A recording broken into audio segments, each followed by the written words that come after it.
The night Vaelor Dreadmoor found his fated mate, the stars burned low over Blackthorn, and every wolf in the capital held their breath, because even the wind knew something ancient had just cracked open.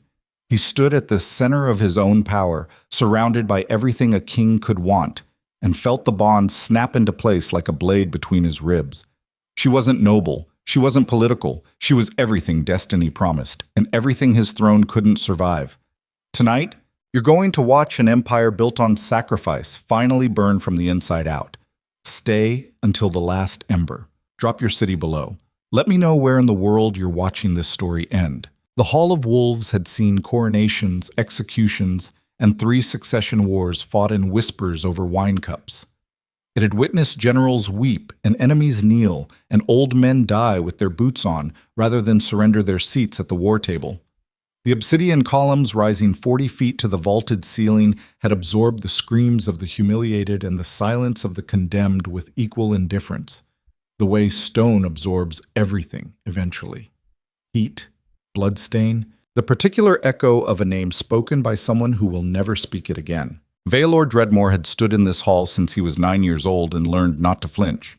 He was 31 now. The flinching had long since been burned out of him. Tonight, the hall was dressed for spectacle.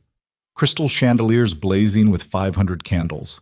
Banners of deep crimson and black hanging from the upper galleries, embroidered with the Dreadmoor wolf. A beast mid-lunge, teeth bared, claws extended, eyes that looked gouged from the fabric itself rather than stitched.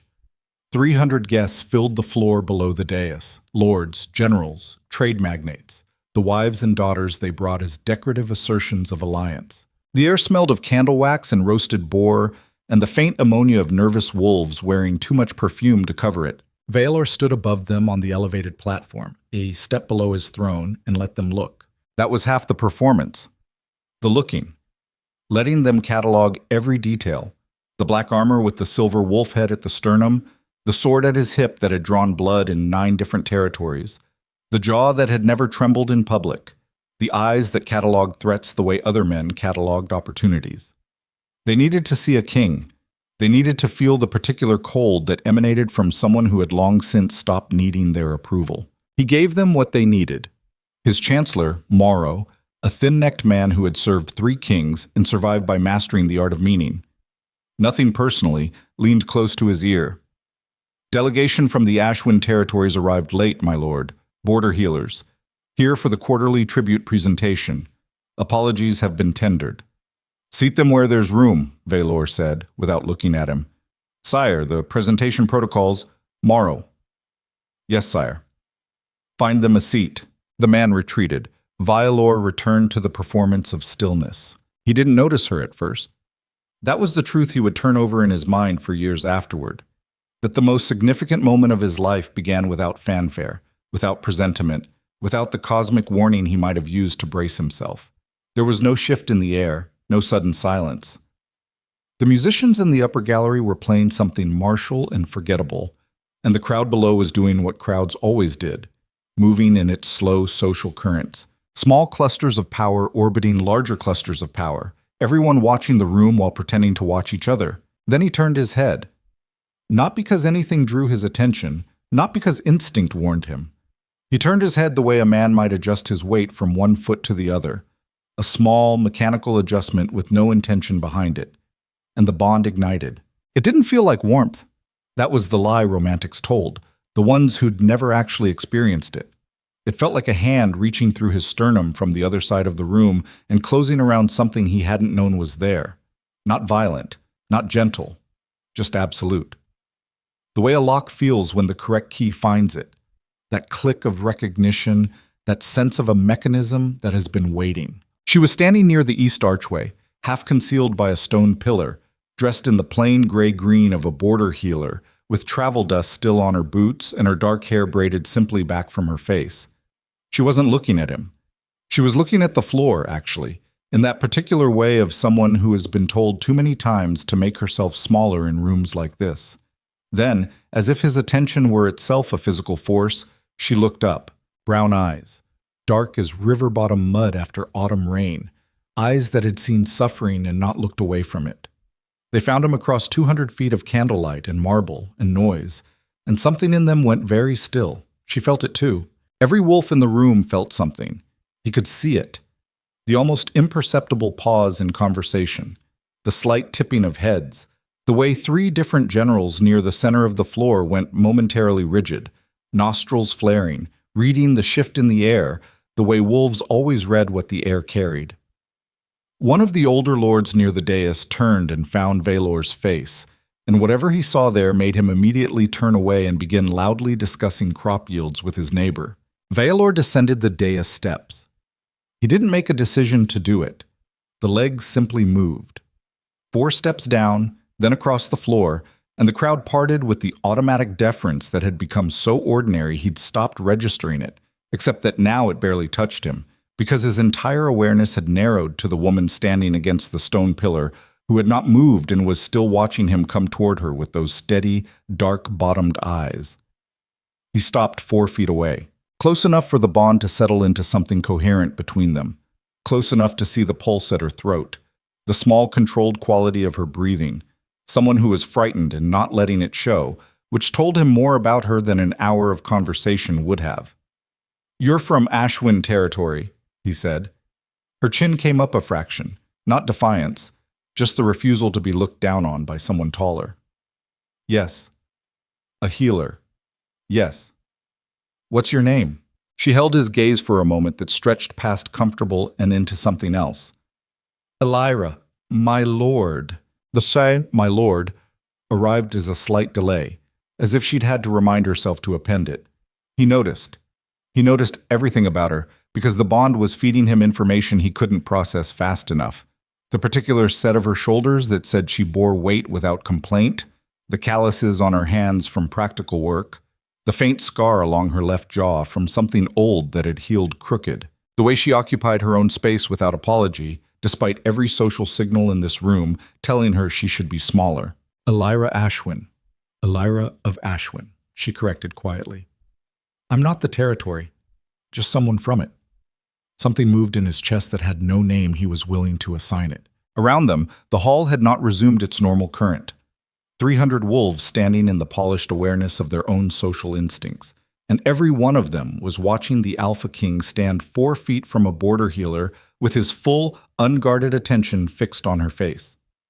Vaelor was aware of this the way he was aware of weather, as a fact of the environment, not a modifier of his choices. "Walk with me," he said. Her eyes moved just briefly to the crowd around them.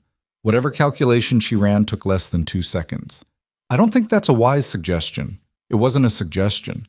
"Then it was a poorly framed command," she said, "since you haven't told me why." Every man in his council would have swallowed his own tongue before speaking to him that way. Vaelor studied her for a long moment. Then, despite himself, despite everything, the hall, the banners, the 300 witnesses, the weight of the crown he was not currently wearing but never actually set down, he felt the corner of his mouth want to move. He suppressed it. "Because you already know why," he said. The silence between them was the loudest thing in the room. She looked at him, and he watched her understand that she could not argue with what her own blood was telling her. The bond didn't ask for consent. It arrived like weather, like gravity, like the particular kind of truth that cannot be reasoned with because it exists in the body rather than the mind. "Yes," she said, finally. "I suppose I do." They walked the length of the east corridor, leaving 300 wolves behind to interpret the silence in whatever way best served their political interests. Vaelor was aware of the precise nature of the problem he had just created by descending that dais and walking toward one woman with his full, unconcealed attention. He was also aware that he had not been able to choose otherwise, which was itself an interesting data point about the limits of a king's control over his own architecture.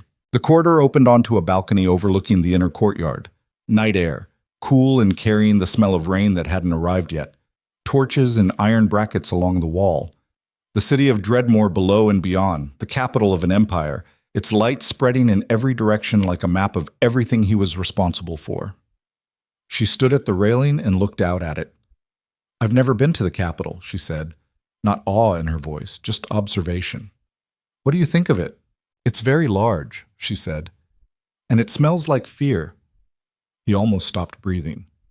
"Most people say they're overwhelmed or honored? Most people are probably both of those things and frightened and not saying so. She turned to look at him. The smell is coming from your guests in there. They're all terrified of something, some of each other, mostly of you. A pause. It's very loud, actually. Once you learn to hear it, you sense emotions through scent.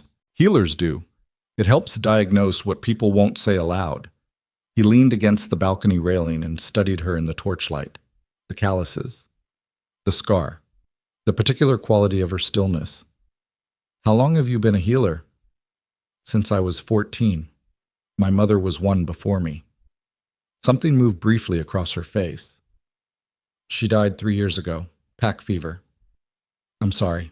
The words came out before he could appraise whether they were strategically appropriate. Elira looked faintly surprised by them, as if sincerity from this particular direction was an unexpected variable. Thank you, she said, and meant it. They stood in a silence that wasn't uncomfortable, which was itself remarkable. Vaelor had not experienced silence that wasn't uncomfortable with another person, and he genuinely could not calculate how long. Power created a particular kind of isolation. The higher the throne, the wider the moat. Men around him performed ease rather than feeling it, and he performed it in return, and the entire court was a hall of mirrors where everyone reflected everyone else's pretense and called it civilization. She wasn't performing anything. It was possibly the most disorienting thing that had happened to him in a decade. You understand what this is, he said. The bond. She didn't inflect it as a question. Yes. Elira looked back out at the city. Quiet for a moment. That thinking kind of quiet. I've heard about it. Everyone has. I didn't expect... She stopped. Started again, differently. I'd be lying if I said it wasn't what I thought it was. Whatever you feel, I feel it too. It's very clear. It is, he agreed. Does it frighten you? The question was so direct that it landed before he could construct a response to a more expected version of it. A king's reflex. Never show the wound, reroute the conversation, answer the question you prefer to the one you were asked. He had been doing that so long the mechanism was nearly automatic. But she'd asked if it frightened him, and she was watching his face with those dark eyes that cataloged what people wouldn't say, and the bond between them was feeding her something true, whether he named it or not. Yes, he said.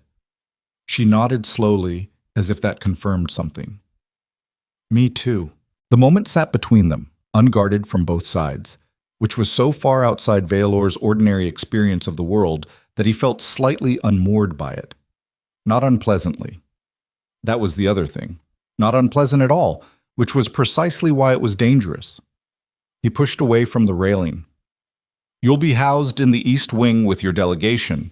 The tribute presentation is tomorrow morning. The shift was abrupt enough that something flickered in her expression, not offense, but recognition. She saw him rerouting. She let him. Of course. Elira. She looked at him. Don't...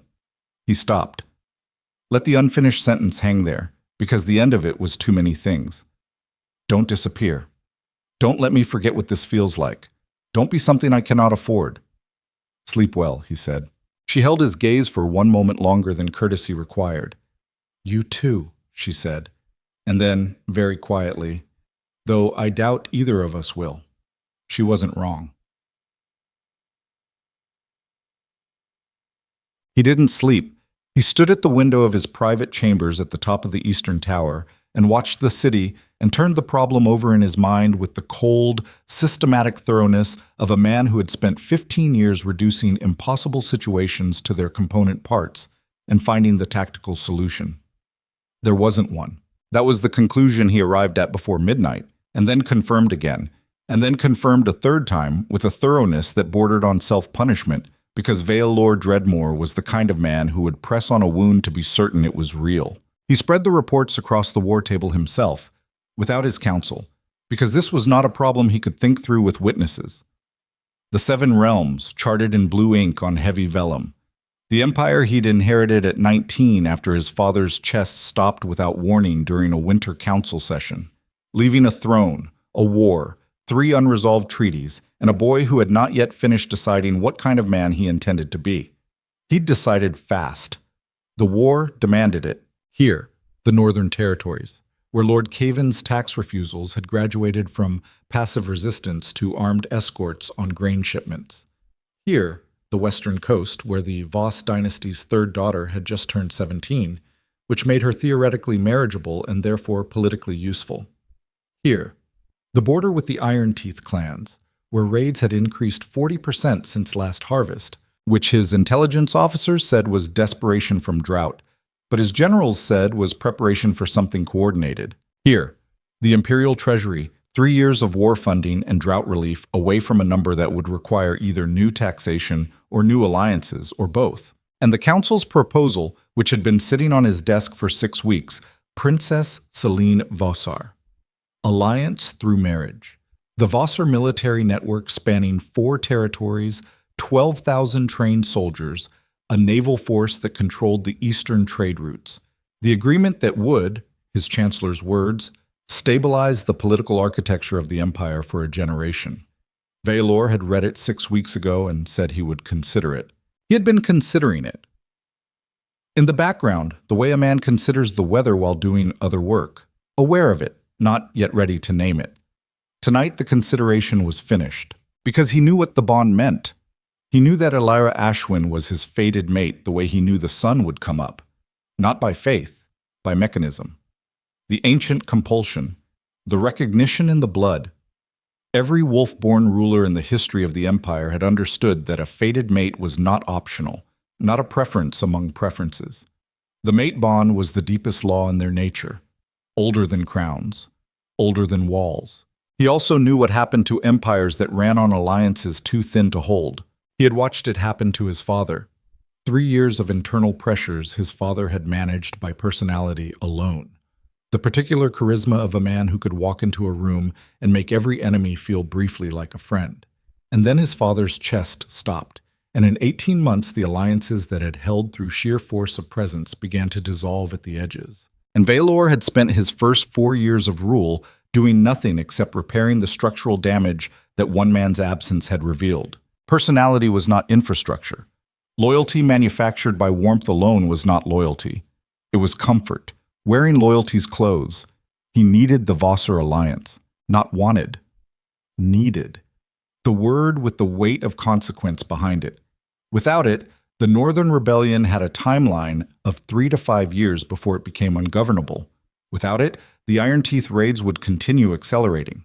Without it, the Treasury would reach its limit at roughly the same moment the Western Lords ran out of patience, and the Empire would find itself in the particular situation of being attacked from multiple directions by enemies who had separately concluded that the timing was favorable. He stared at the map until the candles burned low. Then he picked up the report on the Vossar marriage proposal, and he read it again and he set it down. He did not sleep. Lord Councillor Harest arrived at the 7th hour of morning, which was when Vaelor had told him to arrive. Harest was a large, silver-haired man who had been the architect of the Empire's political strategy for 11 years. He had the particular quality of older, powerful men who have seen enough to stop being surprised by much, and he carried it like a comfortable garment, the slight forward lean, the voice calibrated to sound like reason even when it was advocacy, the eyes that watched faces more than they watched rooms. He arrived without the other council members, which Vaelor had specified. He also arrived without the particular false relaxation some men performed when entering a superior's private study. Harest simply sat down across the war table and looked at the king, and waited. "She's my fated mate," Vaelor said. Harest's expression registered nothing beyond a slight tightening around the eyes, which on his face constituted considerable visible reaction. A beat of silence. "The healer from Ashwin." "Yes." Another beat. "You're certain?" "Do not ask me that again." Harest accepted the redirect without flinching.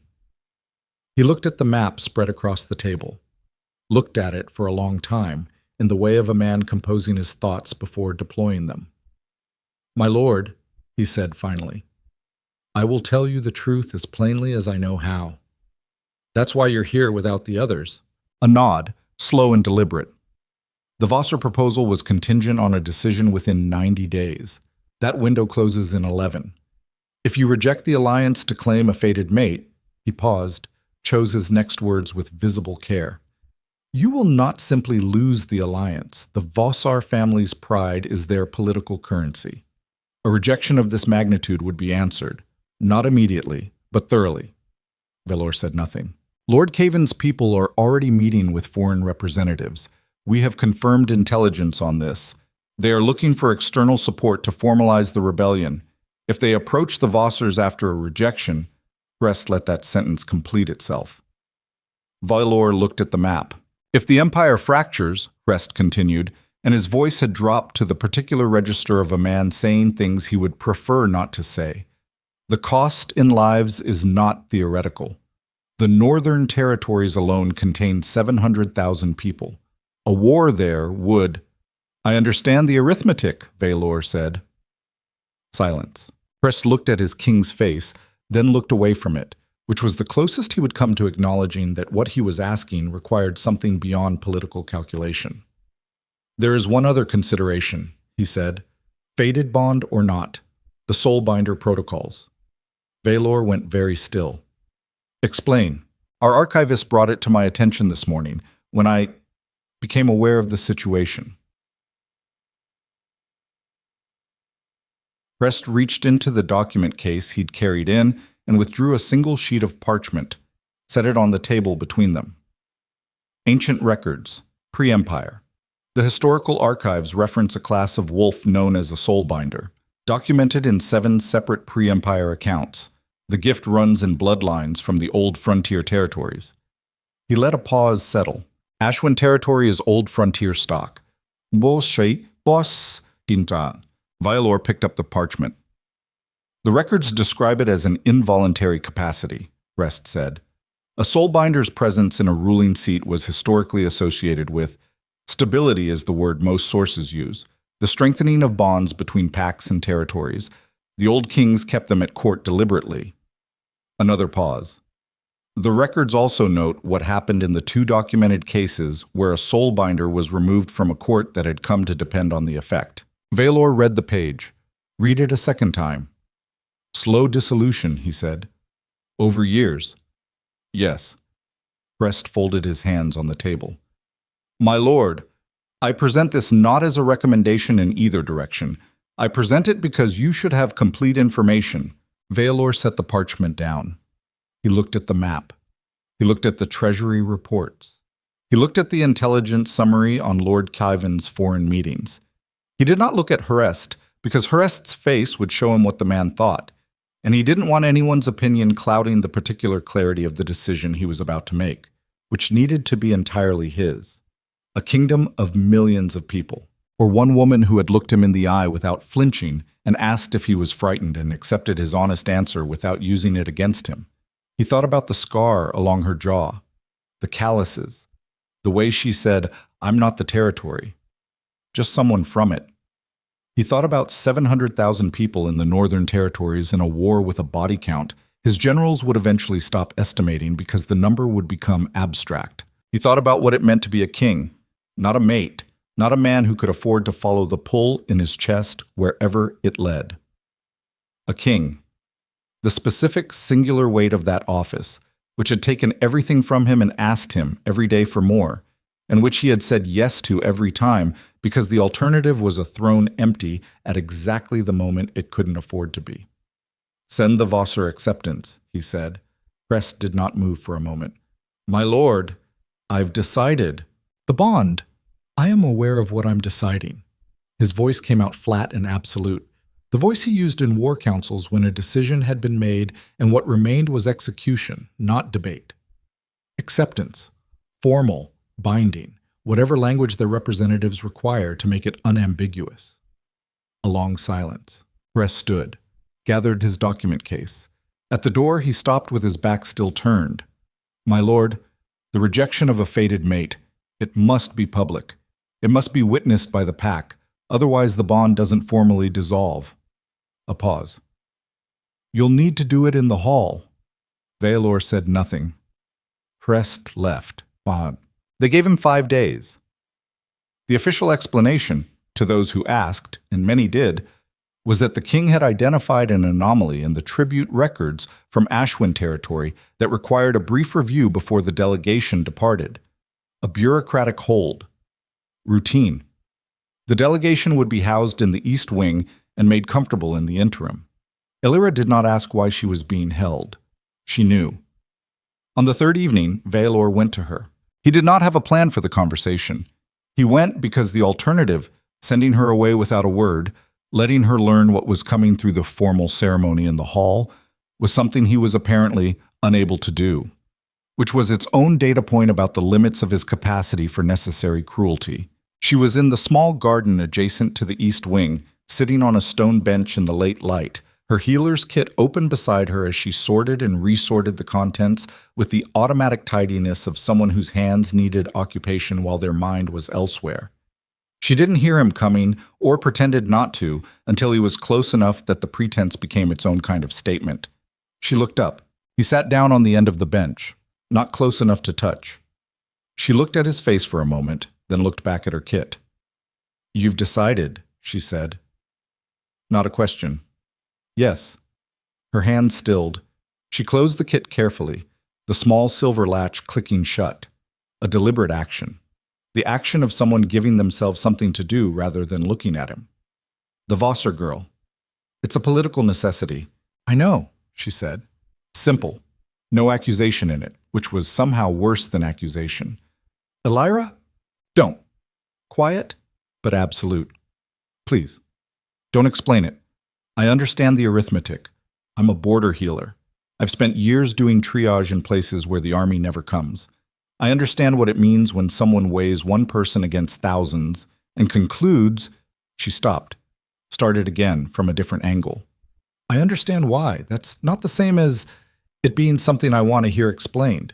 He looked at her profile, the jaw with the crooked scar, the particular steadiness of someone holding themselves very still. "I'm going to ask you something," he said, "and I need you to answer honestly." She waited. "Are you a soulbinder?"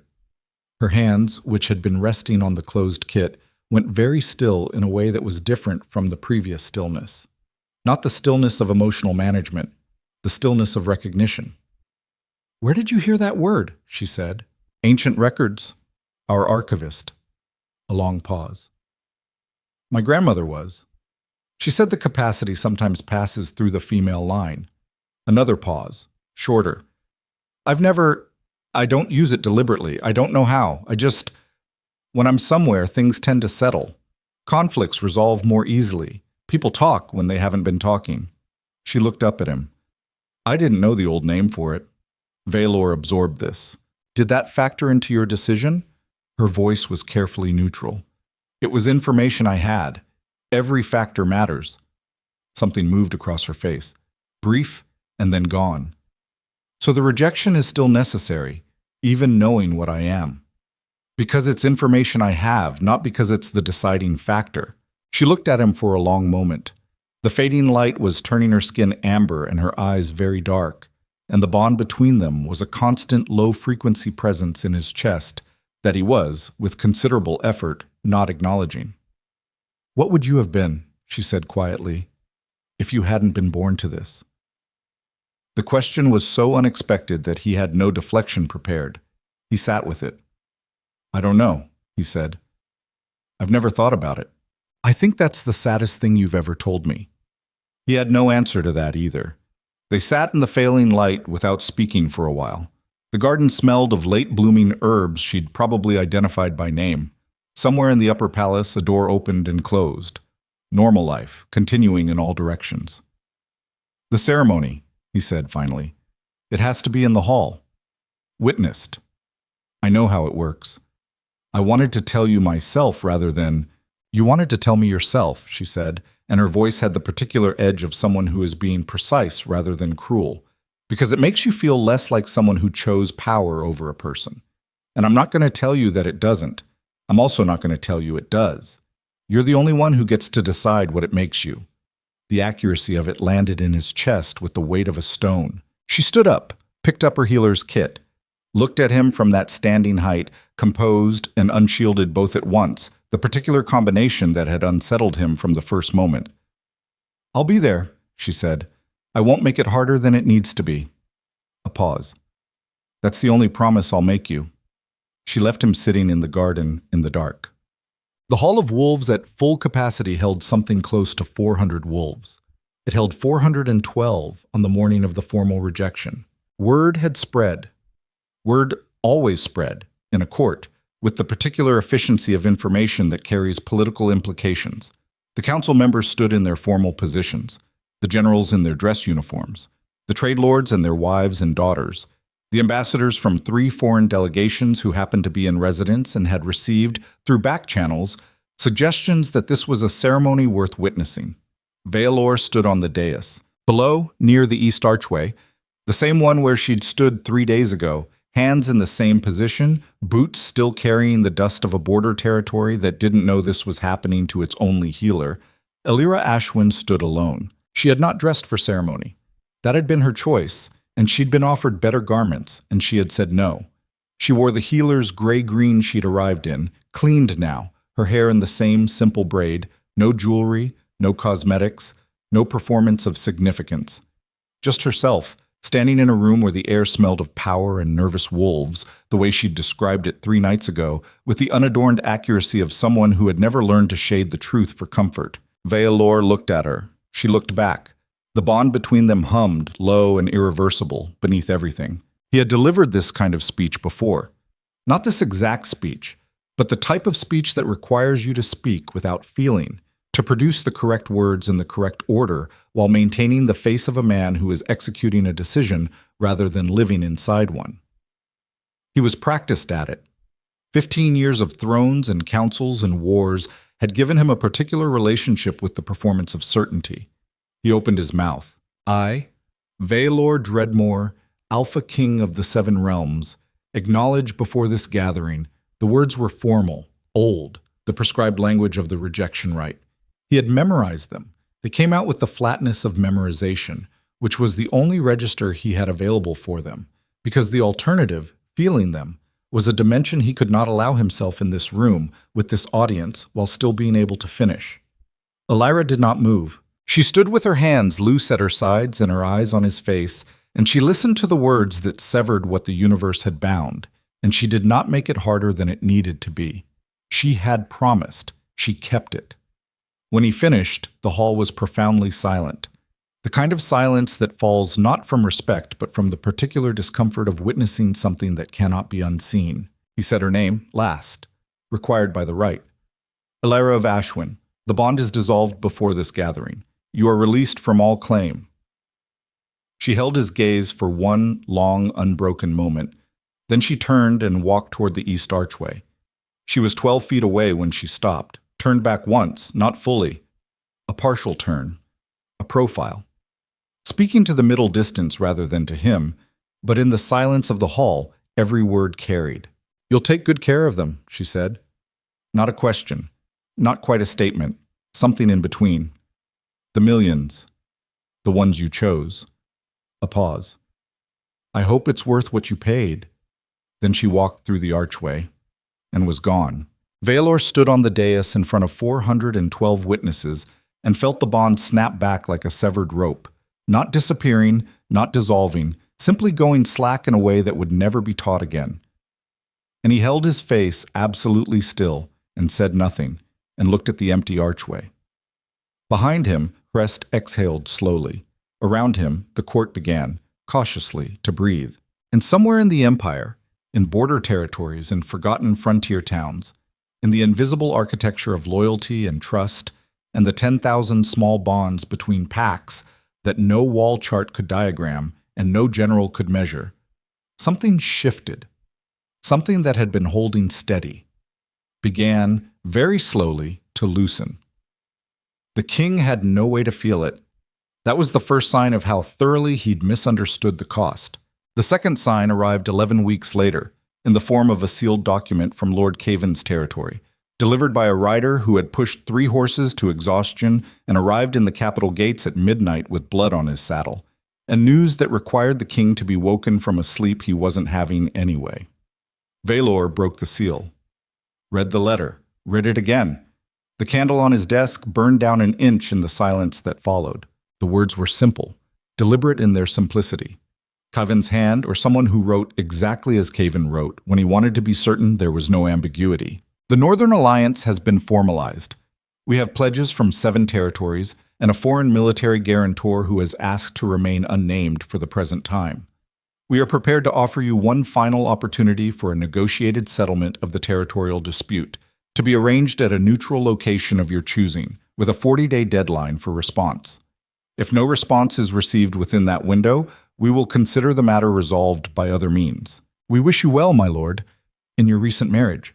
We understand it was a significant sacrifice. Vaelor set the letter down. In the corner of the document, in handwriting different from the main body, added after, by a different hand, were 3 words that had no context and required none. She's with us. He stared at those 3 words until the candle guttered. Then he looked up at the window, at the city spread below him in the dark, all its lights like a map of everything he'd paid for, and he understood, with the particular devastating clarity of a man who has just discovered that the variable he dismissed was the variable that determined the outcome, that the calculation had been wrong. Not in the arithmetic, in the premise. He had believed the empire could be saved by the right political architecture. He had not understood that architecture required a foundation, and the foundation had just walked out of his hall with travel dust on her boots, and someone, somewhere, had recognized what she was, what she could do, what her presence meant, what the old records called her, and what the old records said she was worth to whoever held her loyalty. She's with us. 3 words. The Empire had 40 days. The letter sat on Vaelor's desk for 6 minutes before he called anyone. 6 minutes was not a long time by any measurement a man outside this room would recognize as significant. 6 minutes was enough time to light a candle, to pour a cup of water, to walk the length of a corridor and back. It was not enough time to process the architectural collapse of an assumption that had governed every decision he'd made for the past 3 months. But it was all he had, and he used it. She's with us. The intelligence value of those 3 words was significant. The psychological value was something else entirely. A splinter lodged somewhere behind the sternum, where the bond had gone slack but not silent, where the severed connection still transmitted something he had no vocabulary for because he had spent 15 years building an interior life that had no room for this particular category of wound. He thought about the way she'd said, "I hope it's worth what you paid." He had told himself, in the days following the ceremony, that the words were the natural anger of a rejected mate, that they would dissolve over time the way anger always dissolved when it had no fuel. He had been wrong about that too. She hadn't said it with anger. She'd said it with the flat precision of someone who had already done the calculation and was reporting the result. She'd known, not specifically, but in the way a healer knew the trajectory of a wound from its present state, the depth, the direction, the internal damage that no surface examination would show. She'd read the shape of what he'd done and extrapolated forward with the accuracy of someone whose entire professional life was built on reading what people couldn't or wouldn't say about their own condition. And now she was with Lord Kaivin's Northern Alliance. Not because she'd sought revenge. Vaelor was certain of that, with a certainty that he recognized as irrational and trusted anyway, because some things about a person you understand in the first 4 feet of distance between you, and there is no unlearning them. She was with Kaivin because someone had found her and asked for her help, and she had said yes. Because she helped people. Because that was the specific and unshifting gravity of who she was. And whoever had found her had understood what she was worth, which meant someone in this empire was smarter than he'd accounted for. He stood up and pulled the bell cord. Ohotep. Crest arrived in 12 minutes, which meant he'd been awake and dressed and within reach of a fast summons, which meant he'd been expecting something. That was useful information. He read the letter. His face underwent the minute rearrangements of a man receiving information he had structurally anticipated but hoped not to receive. The foreign military guarantor, Vaelor said. The wording is deliberate. Press set the letter down. They want us to expend intelligence resources identifying the party before the 40-day deadline rather than spending that energy on a response. Who do you think it is? The Iron Teeth clans would be the obvious choice. They have military capacity and a standing grievance. But the language is too formal for an Iron Teeth Alliance document. This reads like someone with a political structure to protect. He paused. The Eastern Trading Confederation has been quiet for 2 years. Unusually quiet. Vaelor moved to the window. She's with them. A silence. Then, yes. How long have you known that was a possibility? Crest did not look away. That was one of the things Vaelor valued about him. The man would not perform innocence he didn't have. I considered the possibility the morning after the ceremony. I did not consider it a probable outcome. A border healer without political connections. She has connections now. Yes. Another pause. My lord, the soulbinder effect. If it operates as the historical records describe, and if the Northern Alliance is now benefiting from her presence, even passively. He stopped, chose a different entry point. The 40-day timeline is itself a message. They believe they have sufficient stability to make that offer credibly. Vaelor turned from the window. They're not offering negotiation. They're offering me 40 days to accept terms I haven't seen yet because the terms don't matter. The offer is theater, something to present to foreign observers as evidence that they attempted resolution before hostilities. That is my assessment as well. Then we have 40 days to change the calculation. Bress looked at him with the careful expression of a man who wants to say something and is deciding whether the moment is right. He decided. My lord, there is another calculation. Vaelor waited. If her presence is stabilizing the Northern Alliance, preventing the infighting and defection that typically fractures rebellions at this stage, then removing that presence would... No. The word came out flat and absolute and faster than deliberate. Vaelor registered the speed of it and didn't walk it back. Whatever you're suggesting, no. I was going to suggest a second approach, a diplomatic contact, someone she might receive. Crest's voice was carefully neutral. Not a retrieval, a conversation. You think she'd come back? I think, Crest said slowly, that she is not with Khyven's alliance out of loyalty to Khyven. She is there because someone needed help and she gave it. If someone from the crown needed help, she would help us and also help them, Vaelor said, because that's what she does. Crest paused. Yes, that's what I think. Which makes her exactly as useful to the Alliance as a dedicated partisan and exactly as unlikely to be released by Khyven once he understands what he has. Vaelor moved back to the desk, sat down, picked up a stylus, and turned it between his fingers. What's our current troop strength in the north? 3 legions at full capacity, 2 at roughly 70%, mostly due to the winter illness that went through the 7th cohort. And Khyven's if the 7-territory alliance holds? Potentially twice that, though the alliance will have coordination problems. 7 separate chains of command don't move as one. Not yet, Vaelor said, but give them 8 weeks and they will. The stylus turned. Send General Aldrich north, he said, not to engage, to position. I want a visible presence on the Khyven border that says we're aware without saying we're afraid. He set the stylus down. And find me someone in the Ashwin territory who knew Elira before she left. Family, colleagues, anyone she corresponded with. I want a picture of where she is and who she's with that isn't filtered through Khyven's information. Crest was already writing. And the 40-day response? We'll respond on day 39. A slight pause. To say what? I haven't decided yet. Vaelor looked at the letter, at the 3 words at the bottom, added in a different hand. But I want Khyven wondering for 39 days what I'm going to say. Uncertainty is the only leverage I have at the moment. I'm not giving it up early. Arrest finished writing and stood. At the door he paused. The same position as before, back turned, which was apparently where he kept his more honest observations. My lord, the Vassar alliance secures the south and east. If the north fractures completely, this may still be salvageable. Rest. Sire. Go do the things I said. Yes, my lord. The wedding of Vaelor Dreadmoor and Princess Selene Vosar took place on a clear morning 6 weeks after the rejection ceremony, in the throne courtyard of Blackthorn Palace, before 400 guests and representatives from 11 territories.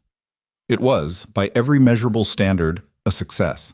Selene Vosar was 23, tall, with the particular poise of someone who had been trained from childhood to occupy significant rooms without being diminished by them.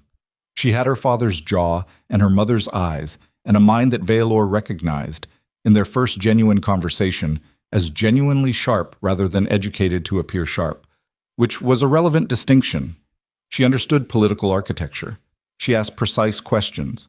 She did not perform deference she didn't feel, and she did not perform warmth she didn't intend. They would not love each other. They both understood this within the first hour of private conversation, and after a brief mutual assessment of that reality, they set it aside with the practicality of two people who have been raised to value function over sentiment. They would respect each other. They would manage their respective spheres. They would present a united front before the court and work together on the problems that required both of them, which in a political marriage was most of them. It was a workable arrangement. Vaelor told himself this each morning for the first 3 weeks. By the 4th week, he had stopped telling himself things and simply operated, because commentary on one's own existence was a luxury that the current empire's situation could not support. The northern situation was not improving. General Aldrich's 3 legions had positioned themselves correctly, visible and stable on the border in the way of a hand resting on a table that also contains a knife, present, communicative, without being explicit. Kayvan had responded by moving his eastern forces to a parallel position, which was the expected countermeasure, and the two armies had spent 3 weeks demonstrating their existence to each other across 40 miles of winter-brown grassland without anyone dying, which was, in the current political climate, nearly optimistic. On day 39, Vaelor sent his response to Kayvan's letter. He declined the negotiation. He did not explain why. He had learned, from 15 years of it, that explanation was a form of concession. It signaled that you believed justification was required, which signaled that you were not entirely certain of your ground. He declined in 7 words and returned the letter's messenger with a courtesy that was, itself, a statement. You sent a writer. I'm sending him back with lunch money. I am not disturbed. He was extremely disturbed. The intelligence on Elira had come back partial and second-hand, and ultimately less informative than the 3 words at the bottom of Kayvan's letter. She was in the north. She was moving between pack settlements rather than staying in any fixed location. People who had seen her described her as doing what she always did, healing, settling disputes, being present where her presence was needed. Nobody described her as a political operative. Nobody described her as a commander or an advisor. She seemed, from every account, to simply be existing in the northern territories and doing the work she'd always done. Kayvan was smart enough to know that was worth more than a general. Because what she did, the old records called stabilizing, and what that meant in practice was that the 7-territory alliance that should have been fracturing by now, under the normal pressures of competing ambitions, territorial disputes, personality conflicts, and the 1,000 daily irritations of men who distrust each other being asked to coordinate, was not fracturing.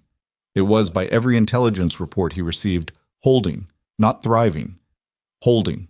But holding, when it should have been splitting, was its own kind of victory for Kayvan, and every week it continued to hold was a week the momentum shifted. Vaelor studied maps until his eyes hurt. Celine came into the war room one evening without announcement. She had established early that she would not perform the ritual of requesting permission to enter shared spaces, and he had accepted this as reasonable, and looked at the maps for a long moment. The northern problem, she said. Yes. She looked at the particular cluster of markers near Kayvan's territory. The alliance shouldn't be this stable. Your intelligence people keep expecting it to crack. It doesn't crack. She was quiet for a moment, then, why not? He looked at her. At the precise intelligence behind her eyes, the capacity to ask the right question rather than the impressive-sounding one. He had respected her for that. He also, in that moment, had a clear view of the specific geography of his own situation, the wife he'd married for political architecture, the mate he'd rejected for the same reason, the empire that was supposed to benefit from these transactions, and was instead demonstrating a capacity for structural deterioration that his military strength was not addressing. There is a woman in the north, he said. Her presence is stabilizing the alliance. Celine looked at him for a long moment. Her face moved through several calculations. The healer from the rejection ceremony. Something in his chest tightened. Yes. Who is your fated mate? Who was my fated mate? The bond was formally dissolved. She considered this in the particular way of someone approaching an asymmetry in their information. And her presence in the north is why the alliance isn't fracturing the way it should. The historical record suggests, "Tell me what you actually think," she said, "not what the records suggest." He looked at her for a moment. Then, "Yes, her presence is why the alliance holds." Celine was quiet. She looked at the map. Her hand rested on the table near the northern markers. Not pointing, just present, the way she held herself in spaces that required thinking rather than performance. "Can you get her back?" "I cannot compel her. The bond is severed. She owes me nothing." "I didn't ask if you could compel her." A pause. "Can you ask her?" The question sat between them with its particular weight. Vaelor had thought about this. He had turned it over in the 6 minutes after reading Kaivan's letter and in the many sleepless hours since. He had rejected it because it felt, from the inside, like asking someone to return to a burning building after you'd pushed them out of it. Because whatever political calculus framed the request, from her perspective, it would arrive as, "I need what you do. Return to where you were, near me, where I can benefit from your presence without giving you what the universe said you were owed." He had rejected it because he was, despite everything, not quite capable of that. "No," he said. Celine looked at his face for a moment. Then she looked back at the map. "All right," she said, without inflection. Not agreement, not judgment. Just the acknowledgement of a boundary and the immediate pivot to working within it. "Then we need another solution." "Yes," he said. She straightened. "In my father's Eastern campaign before I was born, the accounts describe a problem similar to this.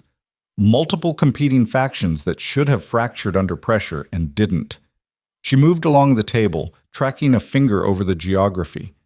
What eventually split them wasn't military force. It was a specific dispute over succession in one of the Alliance's anchor territories. When the anchor destabilized, the structure collapsed inward. Kaivan is Kavan's succession. He has no children. Not Kavan. The 7th territory, Lord Brennan of Iskar. His heir dispute has been running for 3 years. If it resolved in a way that created tension between Brennan and Kaivan, she stopped, looked up. "This is your political machinery. I'm trespassing." "You're not trespassing," he said. "Keep going." She held his gaze for a moment with the slight recalibration of someone updating an assumption. If Brennan's heir dispute creates a conflict with Kavan's interests, and if Brennan has reason to believe the crown would look favorably on his preferred resolution, we don't split Kavan's army. We peel one anchor territory out from under it, and the remaining 6 must fill the structural gap or accept reduced capacity. She looked back at the map. "I don't know if it works. I'm not a general." "You don't need to be," he said. "That part I can manage." A pause. "How did you know about the Eastern campaign?" "I read everything in my father's archive that related to the 7 realms before this marriage." She said it without self-congratulation, just fact. "You were going to be my political context for the foreseeable future. I wanted to understand the territory." He looked at her, thought, not for the first time, that in a world with a slightly different architecture, this might have been a different kind of marriage. That was thorough. It's what the situation required. This, he thought, was what competence looked like when it wasn't performing, when it was just operating. He recognized it the way you recognize something that ran on the same internal mechanism as yourself. "Thank you," he said. She looked faintly surprised by that too, the same way Elira had been surprised by his apology about her mother. He filed that observation away and said nothing about it. The Brennan strategy took 11 weeks to execute. It worked, not cleanly. Nothing in the political machinery of an empire in destabilization worked cleanly. But by the 8th week, Lord Brennan's heir dispute had escalated, with specific, carefully invisible encouragement from the Crown's intelligence network, into a direct conflict of interest with Kavan's territorial claims. By the 10th week, Brennan had opened a back channel to the palace. By the 11th, Iskar formally withdrew from the Northern Alliance. The structure shuddered. It did not collapse. That was the part his council had predicted and been wrong about. The 6 remaining territories absorbed the shock with a cohesion that continued to defy the historical pattern for alliances of this type and age. His intelligence people continued to expect fracture. Fracture continued not to arrive, and the empire continued to slide. Not catastrophically, not in the dramatic way of armies breaching walls and cities burning. that would come later, and he would understand later that this period was the quiet before it, the long, slow tilting of a structure before the sudden vertical drop. At the time, it felt manageable. At the time, it felt like the ordinary friction of governing a large empire under external pressure. But trade routes were slightly slower than they'd been 2 years ago. Pacts that had cooperated for decades on border territories were having slightly more disputes that required slightly more arbitration. Governors who had been competent were making slightly more decisions that prioritized their own interests over the crown's. Garrison commanders who had been loyal were slightly harder to reach by messenger, and when reached, slightly more likely to cite local conditions as reasons that the crown's instructions couldn't be implemented as written. Slightly. Each individual instance, slight. In aggregate, the direction was unmistakable. The empire was not collapsing. It was forgetting how to trust itself. This was the thing power could not address, which was why Vaelor kept trying to address it with power and kept watching the results fall short of what the model predicted. You could compel behavior. You could mandate compliance. You could station soldiers at crossroads and install loyal governors and audit treasury reports and court-martial the garrison commanders who were slow to respond. He did all of these things. They produced the correct behaviors in the specifically audited and monitored contexts. And in the space between monitoring, the erosion continued. Because what was eroding was not behavior. It was the invisible substrate beneath behavior. The accumulated assumption that the structure above you was worth trusting, that the man on the throne was operating by the same rules he asked everyone else to follow, that loyalty would be honored rather than spent. He had spent it. One public, formal, witnessed transaction. One morning in the Hall of Wolves, where he had looked at the woman the universe designated as his counterpart and said, before 412 witnesses, not her. Something else instead. Kingdoms learn from their kings. This is the truth no political theory addresses directly, because it is too simple to require theory. People watch what those above them choose when the choice is hard. They watch whether the rules apply to the powerful or only to the powerless. They watch whether trust is a foundation or a resource to be extracted. And then they build their own choices on the model they have observed, because that is how human architecture works. From the top down, slow as water, inescapable as weather. He had taught his empire something that morning. He had not understood the lesson he was teaching. And now, 11 months later, standing in the war room at midnight with a map that showed an empire theoretically intact and functionally fraying, he began, not completely, not yet, but the first difficult millimeter of beginning, to understand it. Celine found him there again. She had a pattern of appearing in the war room during his late hours, not to interrupt, but to think alongside, which he had come to find useful in the same way he found a well-made tool useful, cleanly, without the complication of needing it to be something it wasn't. She read his face. She was good at that. "What changed?" she said. "Nothing changed tonight. Something clarified." She waited. "The erosion," he said.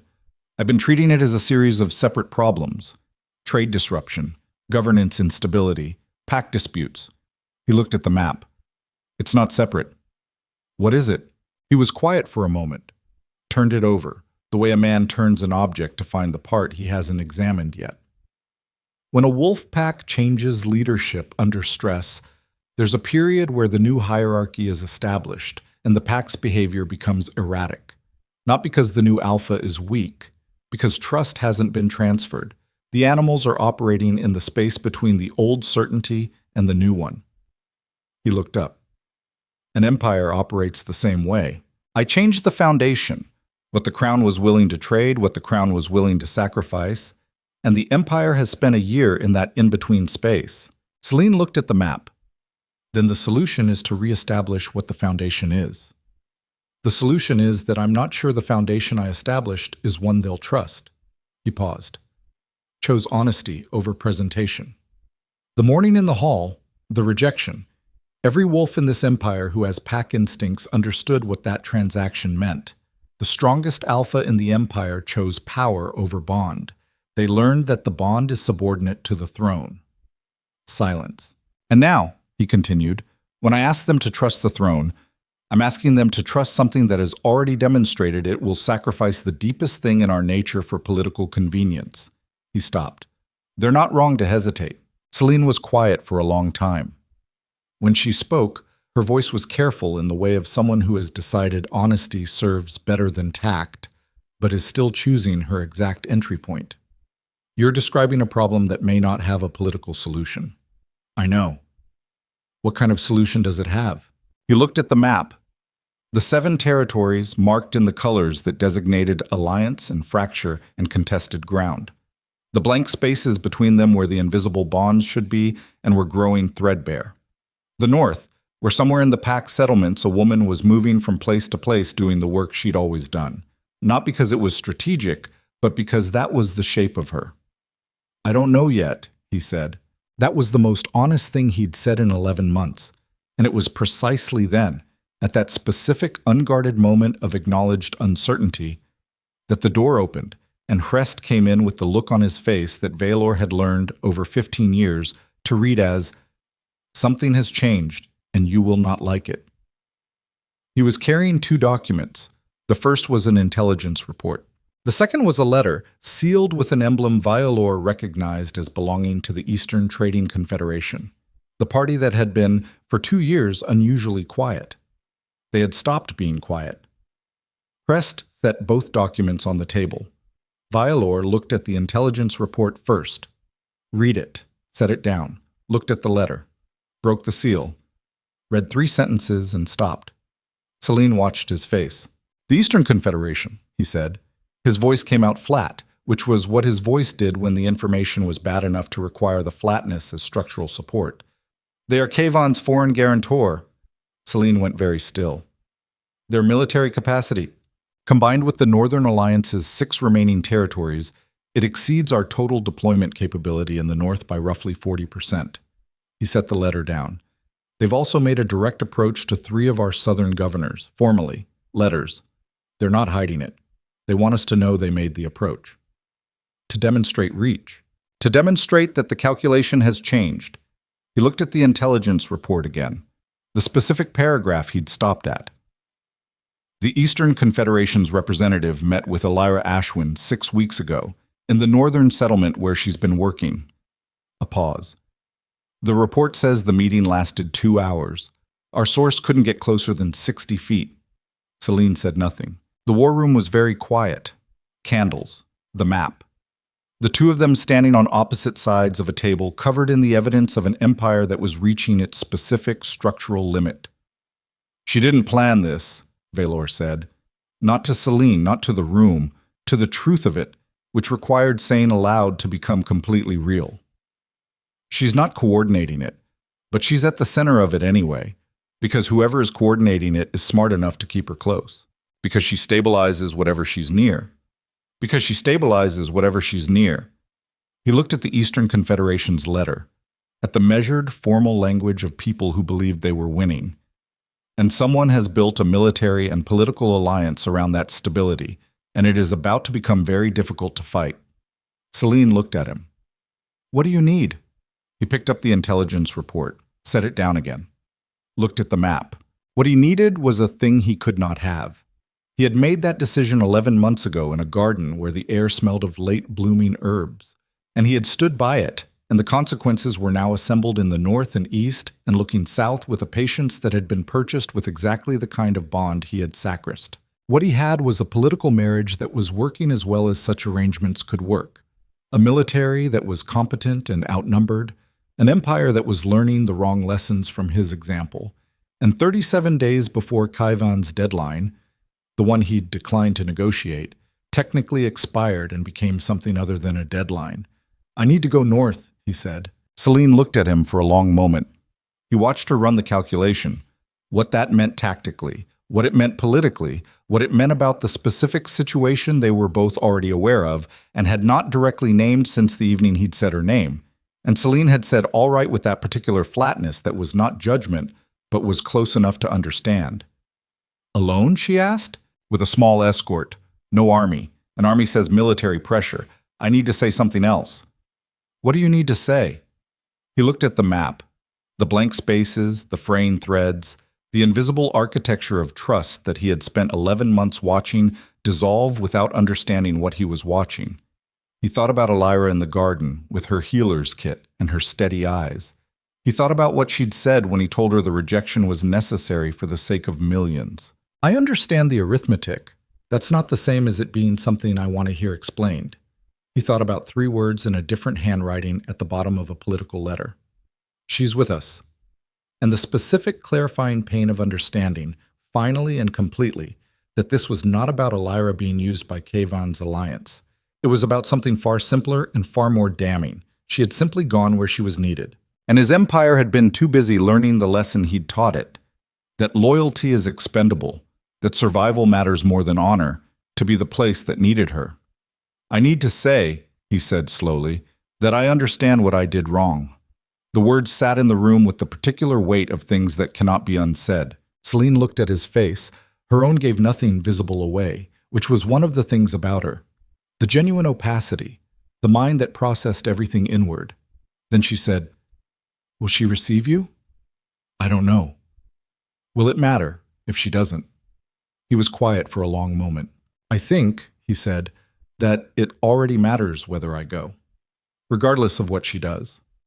He looked at the map. "I've spent 11 months making decisions based on what the Empire needed from me. I think the Empire needs to see me make one decision based on what's actually true." Celine considered this for a long time. "Go," she said. "I'll manage the council." He looked at her. She was, he thought, genuinely underestimated by everyone in this empire who had not spent significant time in the same room with her, which was most of them. That was their miscalculation. He hoped he had at least partially corrected it in himself. "Thank you," he said. She nodded. "Don't take longer than 3 weeks. After that, the council will start making things worse independently." He almost smiled. He didn't quite have it in him, but almost. He was at the door when she spoke again. "Vaelor." He stopped. "Whatever she says," Celine said, "come back knowing what you're fighting for, not just what you're fighting against." A pause. "That's the part the council can't see from here, and you need it." He stood in the doorway for a moment. Then he went to pack for the north.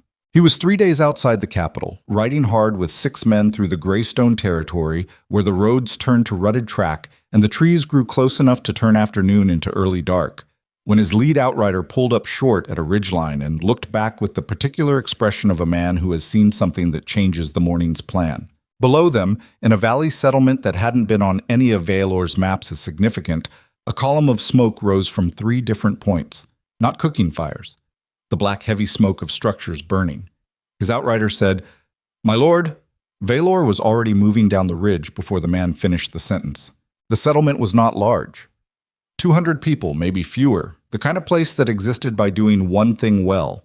This one apparently by being on the intersection of 2 trade routes that connected mid-empire territories to the northern markets.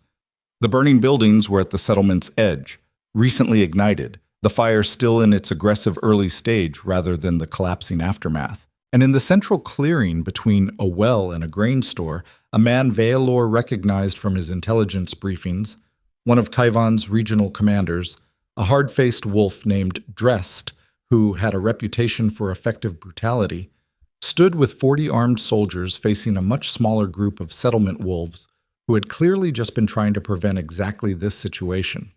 And there, at the center of the settlement wolves, was Elira. She wasn't standing behind them. She was standing in front of them, between Dressed's 40 armed men and the people she was with, hands at her sides, no weapon of any kind, in the healer's gray-green that still, after all these months, had travel dust on the boots. Dressed was speaking. The words didn't carry over the distance and the fire noise. Whatever he was saying, her answer, visible from Vaelor's position at the settlement's edge, was to take one deliberate step forward, not back. Vaelor looked at the situation. 40 armed soldiers. One woman who had placed herself between them and 200 people. A man she had trusted for 11 months to choose correctly. 6 men behind him, and the element of surprise and a choice that had approximately 40 seconds before it made itself. He had told Celine he needed to make one decision based on what was actually true. He pulled his sword. "With me," he said, and drove his horse into the clearing. 40 soldiers registered the horsemen at the same moment. The collective snap of 40 heads turning, 40 right hands moving toward weapons. the automatic military calculus of threat assessment running through a trained unit in less than 2 seconds.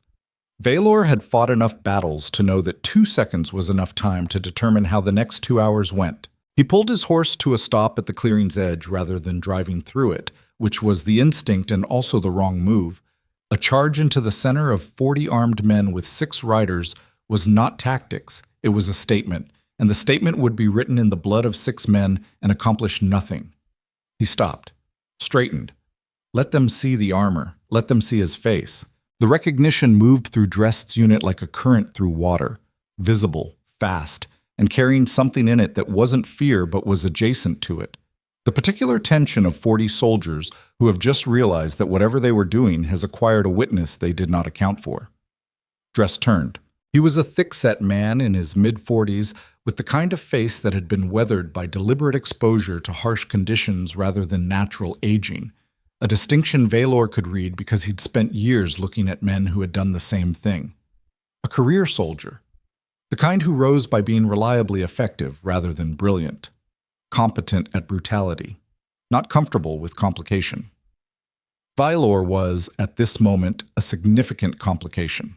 Their eyes met across 60 feet of clearing. Dresd performed no particular reaction, which itself was a performance. The carefully maintained flatness of a man deciding how much the situation had changed and what that change required of him.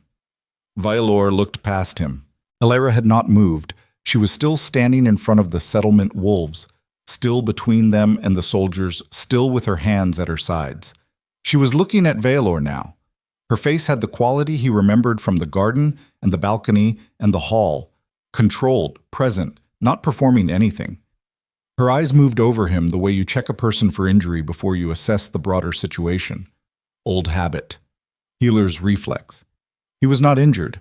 She returned her attention to Dresd. "Commander," Vaelor said.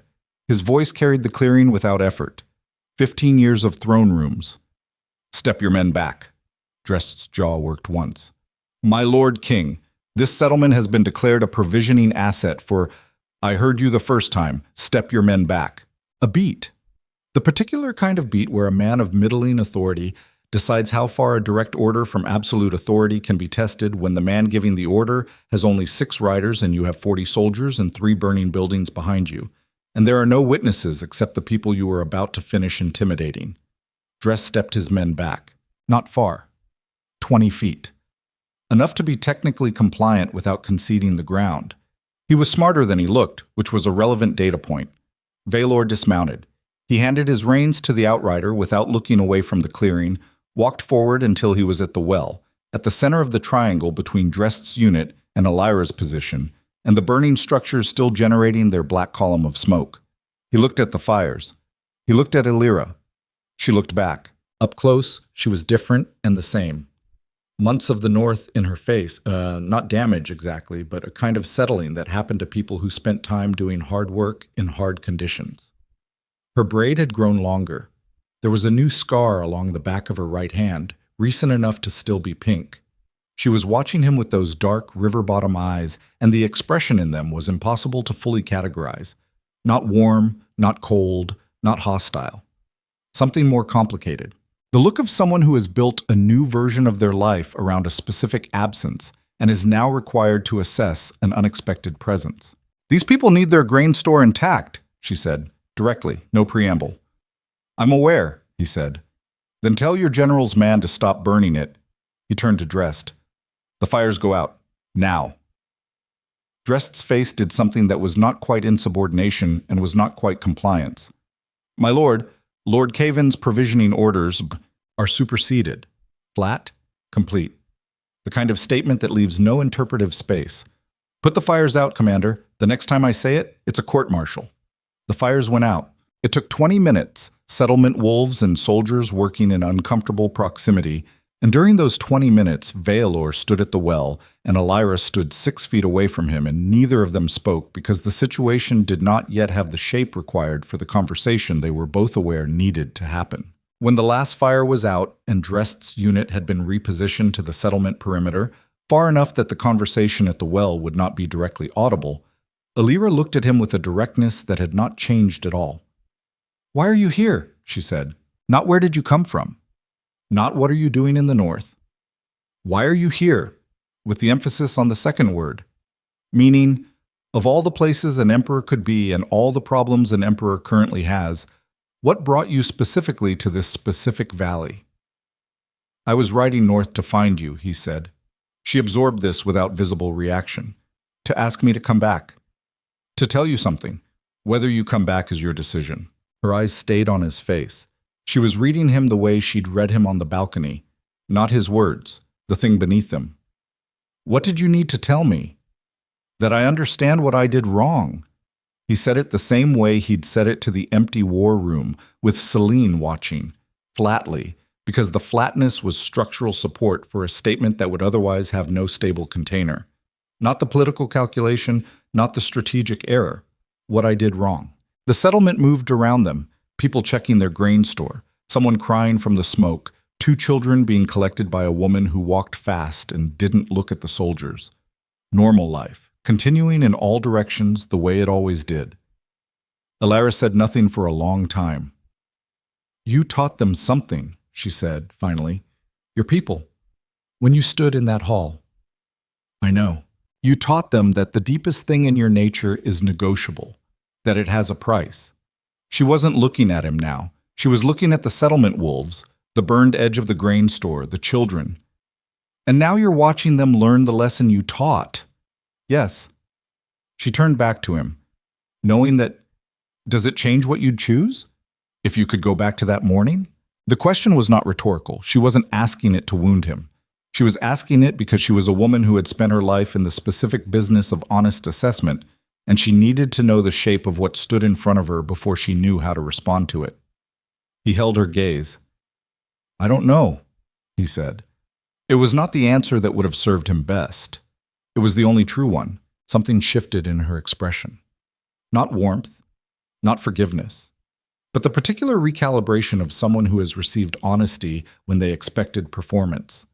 That's the first thing you've said to me in a year that I actually believe. He spent 3 days in the settlement, not by plan, by the specific geometry of circumstances that accumulate when a man stops moving long enough to be required by his surroundings. The grain store needed assessment. 2 settlement wolves had smoke inhalation injuries that Elara was treating and that his presence near Drest's unit discouraged further interference with. The settlement's elected speaker, a gray-muzzled woman named Farah, who had the particular unimpressibility of the very old and the very competent, took one look at the Alpha King standing at her well and decided that while he was here, he could make himself useful, and directed him to help restack the grain sacks that had been disturbed in the fire suppression. He stacked grain sacks. His outriders watched this with the carefully maintained neutral expressions of men who had decided that whatever was happening was above their capacity to interpret and below their authority to comment on. In the evenings, he and Elara talked, not about the Empire, not about Kaiven or the Eastern Confederation or the military calculus of the coming months. They talked the way they'd talked on the balcony in the early hours of knowing each other, directly, without the architecture of court performance around it. She told him about the Northern Pact settlements, the disputes she'd mediated, the fever outbreak in the second month that had taken 11 people before she'd identified the water source. The particular loneliness of being good at something that required you to be present for other people's worst moments while processing your own. He told her about Celine, which surprised him, the honesty of it, the willingness to name the shape of that arrangement without either defending it or apologizing for it. He told her about the war room at midnight and the maps, and the moment he'd understood that the erosion wasn't about governance, it was about trust, and the specific cold horror of understanding that he was the origin point of the lesson his empire was learning. She listened. She didn't fill silences with reassurance, which was one of the things he had remembered correctly. On the second night, sitting by a fire outside the settlement speaker's house, with the cold working its way in from the north, and his breath visible and his hands rough from 2 days of actual physical work he hadn't done since his early soldiering years, he said, I can't promise you anything.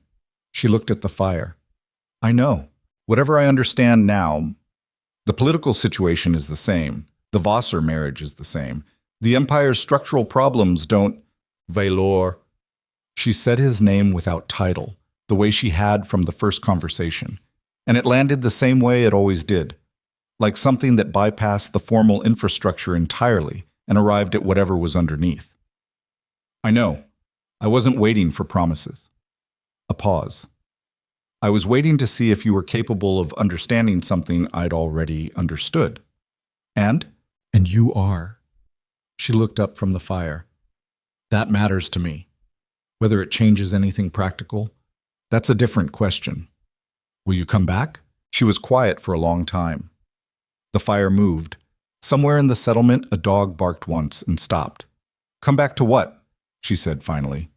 The capital where I'm the rejected mate of the Alpha King, living in proximity to the situation and having no official standing in it?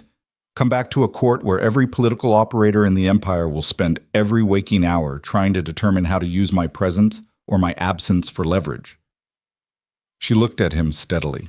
What would I come back to? He had no answer that was both honest and sufficient. The people here need what I do, she said. And they don't. They don't treat it as a resource to be managed. They just need help, and I give it. She looked back at the fire. That's a cleaner thing to live inside. He sat with that. The accuracy of it. The specific clarity of someone who had found a way to live that didn't require the ongoing performance of significance, just the work and the people, and the direct transaction between need and capacity. I'll be in the Northern Territories for another season at least, she said. After that, I don't know. She glanced at him. If the Empire is still standing, it'll be standing. I hope so. She meant it. He could hear that she meant it. Whatever I am to you, this is still my home. On the morning of the fourth day, he rode south. He did not look back at the settlement from the ridge. He did not need to. He had said what was true. She had heard it. The rest would be what it would be, and manufacturing certainty about it would have been the oldest and most comfortable of the available lies. He rode hard and arrived at the capital in 6 days and walked into the war room and found Hrest standing over the table with a face that had passed through several stages of composure and was currently occupying the furthest one from calm. Report, Vaelor said. My lord. Hrest's voice had the quality of controlled urgency that Vaelor had learned over years to read as, this is bad, and you need to understand it quickly. In your absence, the council convened an emergency session. I authorize no emergency session. No, my lord. They convened it without authorization. The room went very still. Vaelor set down the riding gloves he'd been pulling off and looked at Hrest with the particular complete attention he gave to situations that required every available cognitive resource. Who called it? Lord Councillor Marin, supported by Generals Carwick and Thoss and 4 of the 7 regional representatives. Hrest picked up the document on the top of the pile and held it out. They produced a formal proposal, under the Imperial Charter provision for emergency succession planning in the event of... He stopped. My lord, I need you to read this. Vaelor took the document. He read it. He read it a second time, not because he hadn't understood it the first time, but because the mind requires confirmation when it receives information that conflicts with its foundational assumptions about the people around it. The thing the mind does, the reassessment, the rapid reconstruction of 12 years of interactions with specific individuals through the lens of what they have just revealed themselves capable of, takes time, even compressed, even running at the particular speed that danger produces. The document proposed, under emergency charter provisions, the formal establishment of a regency council to govern in parallel with the crown during what it described as a period of strategic crisis. The Regency Council would have authority over military deployment, treasury allocation, and treaty negotiation. The king would retain ceremonial authority. Ceremonial. He set the document down with a care that had nothing to do with the care of a man who respects documents. Marin, he said. Yes, my lord. How long? Hrest understood the question. Not how long had this been planned, but how long had it been building? How far back did the architecture of this go? When did the man who had served 3 kings and sat across war tables and delivered difficult truths, with practiced honesty, look at his king and begin constructing the machinery of replacement? My intelligence contacts suggest at minimum 4 months, possibly longer. 4 months was before the northern trip. 4 months was during the period of erosion, during the midnight map sessions, during the slow articulation of a problem Vaelor had been turning over while the men in his council were building the specific mechanism of his administrative removal. He thought about Harest's own timing, the man who had brought him the Soulbinder records the morning after the bond recognition. The man who had framed every difficult conversation with the careful precision of someone choosing what information to deploy and when. The man who was standing in front of him right now with controlled urgency, delivering this news personally. "You knew," Vaelor said. Rest's face did not change. "I became aware of the meetings 2 months ago. I was building a complete intelligence picture before 2 months." Vaelor's voice had dropped to the register he used when the anger was deep enough to stop requiring volume. "You knew for 2 months and said nothing." "My lord, without a complete picture of who was involved, an incomplete report would have..." "Rest." The name landed like a blade set flat on a table, not threatening, just final. "Why are you telling me now?" A silence. It was the silence of a man who has arrived at a decision point he may have been approaching for some time. Rest straightened. A small adjustment, the kind of postural shift that carries weight when the person making it has spent decades in proximity to power. Because Marin's proposal has a second component that the document you're holding does not contain. He produced a second document. Vaelor took it. He read 6 lines. The second component proposed the formal petition to the Vaelor family to dissolve the current royal marriage on grounds of strategic incompatibility and arrange a secondary alliance with the Eastern Trading Confederation through a new marriage contract, one that would bring the Eastern Confederation's military power to the Empire's side and end the Northern conflict through consolidation rather than combat. The new marriage contract named a specific bride, Elira Ashwin. Not because Marin cared about fated bonds or ancient bloodlines or the moral architecture of what the rejection had cost.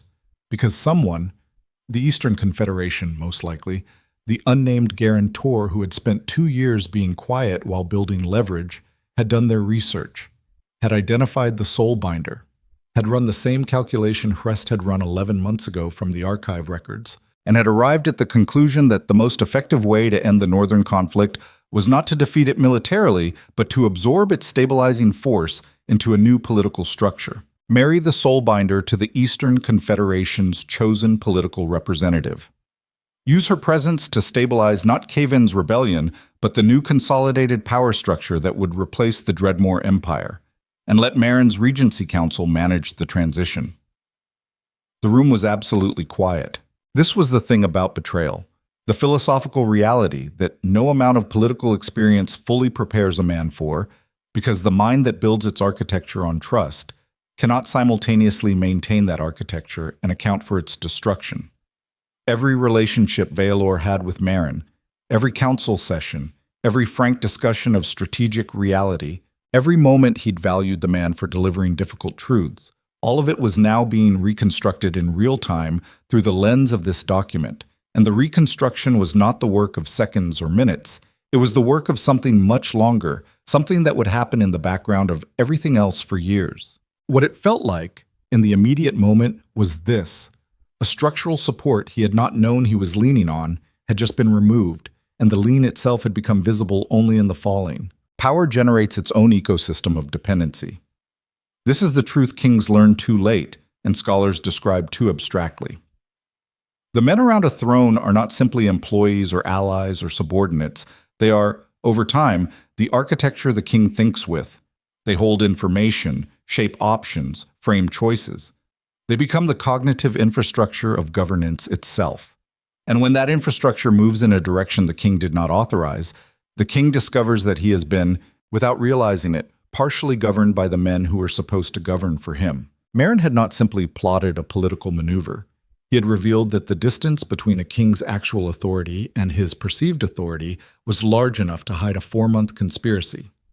Vaelor set the second document down. He looked at Hrest for a long moment with the specific quality of attention that strips the professional surface of a man and looks at whatever is underneath. "Why are you telling me now?" he repeated. "Not why now rather than 2 months ago. Why now rather than tomorrow, when whatever timeline Marin has established might reach its next stage?" Hrest met his gaze without flinching. "Because the proposal reaches the full council for ratification in 36 hours, and because..." He stopped. Something moved in the man's face that was not professional at all. "Because I have served 3 kings, and I understand what I am in that service. But this..." He looked at the second document. This crosses into territory I am not willing to occupy. Using her as a political instrument. Yes. Vaelor stood very still and thought about Elira at a settlement fire 3 days ago, saying these people don't treat it as a resource to be managed. Thought about the specific, clean thing she'd described, the need and the help and the direct transaction without the management of leverage around it. Thought about the Eastern Confederation's representative meeting with her for 2 hours, while she thought she was building a life in the North that belonged to her.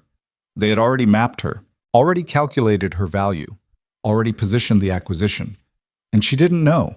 He picked up both documents, walked to his desk, opened the locked drawer where he kept the things that required absolute privacy, and took out the seal and the blank authority letters he used for situations where the formal chain of command could not be trusted with an instruction. He wrote 4 letters in his own hand, sealed each one, handed 3 to Harest without explanation.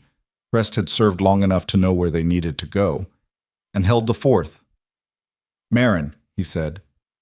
Sire, what is his current location? The council chamber. He's been running sessions with the regional representatives since this morning.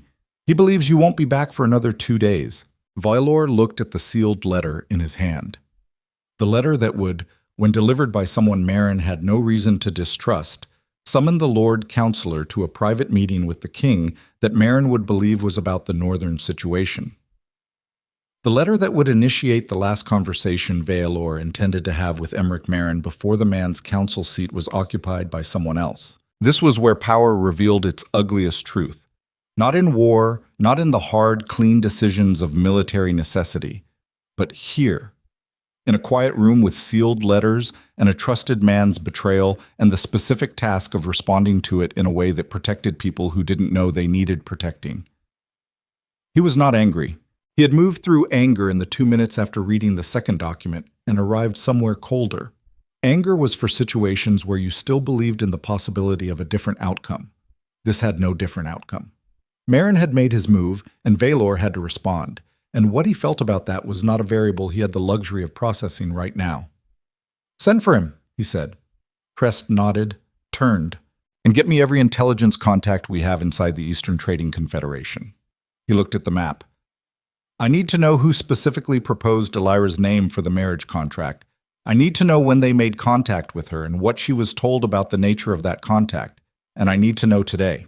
Because if she'd been approached honestly, told directly what the Eastern Confederation intended, what her role in their plan was designed to be, she would have said no." He was certain of that, with the same irrational certainty he'd been certain she hadn't joined Caven out of revenge. She did not allow herself to be used. It was the specific quality he'd read in her from the first 40 feet of distance, the refusal to be made smaller or instrumental by the room she was in, which meant the Eastern Confederation hadn't told her, which meant she was, at this moment, in the North, believing she was living her own life, while 2 governments built architecture around her presence. The same thing he'd done. The specific horror of that recognition sat in his chest alongside the cold rage and the constructed composure and the list of tasks that needed to happen in the next 36 hours. And it did not reduce any of the other things, but neither did it go away. He had sacrificed her for his convenience. He had called it necessity, and he had not been entirely wrong, but he had also not been entirely right. And the men around him had watched him do it and learned that she could be moved like a piece on a board, and now they were doing the same thing with greater sophistication and his tacit prior permission. He sat down at the desk and began writing the orders that the next 36 hours required. He wrote for 2 hours. When Marin arrived, escorted by 2 members of the king's personal guard, and walked through the door with the expression of a man who has assessed the summons and decided he can manage whatever the meeting contains, Vaelor was standing at the window with his hands clasped behind his back, looking at the city. He did not turn immediately. He let Marin stand in the room long enough to register the 2 guards at the door, not the usual one, 2, with the door closed behind them, and the stillness of the king's posture, which was a different stillness from the kind Marin would have calculated for. Then he turned. He put the second document on the desk between them and said nothing. Marin looked at the document, looked at Vaelor's face. He was, whatever else he was, not a man who wasted time on performances that had already failed. His posture changed, a small, significant shift, the body accounting for the fact that the room was not the room he'd walked into expecting. "My lord," he said. "Sit down, Emmerich." Merrin sat. He looked at the document for a moment. Then he looked up. "You were not supposed to be back until—" "I know when you expected me back." Vaelor came around the desk and sat across from him, which was not the configuration Merrin had ever occupied in this room. Usually he sat to the side, the advisor's position, the angle that said, "I am here to help you think rather than to face you." The facing was deliberate. "Tell me when the Eastern Confederation first made contact." A pause. "My lord, the strategic situation required—" "Emmerich, the name again in that register. I have the intelligence, the documents, and 36 hours before your proposal goes to ratification. What I don't have yet is your version of the timeline. I'm asking for it once." Merrin looked at him for a long moment with the expression of a man taking a precise measurement. Then something shifted. A decision made. A calculation completed. The man had served 3 kings and survived by understanding when a position was fully compromised. 7 months ago, he said. 7 months. 7 months ago, Vaelor had been stacking grain sacks 3 days ago in a settlement in the north and believing that 4 months was the depth of the betrayal. 7 months ago, Vaelor said, the Brennan strategy was 3 months old. Yes. You helped design the Brennan strategy. Yes. He sat with that. The specific texture of it. The man helping build one plan while building another plan inside it. The 2 architectures running simultaneously. The question of whether the help with the Brennan strategy was sincere assistance or a contribution designed to keep the king occupied and directionally committed while the larger construction proceeded. Did Celine know? He said. Something crossed Merrin's face that was not guilt exactly, but was adjacent to the thing guilt becomes when a man has spent too long justifying something to himself. I approached her, indirectly, 3 months ago. And? She declined to engage with the conversation. A pause. Firmly. Vaelor filed that, said nothing about it. Elira Ashwin.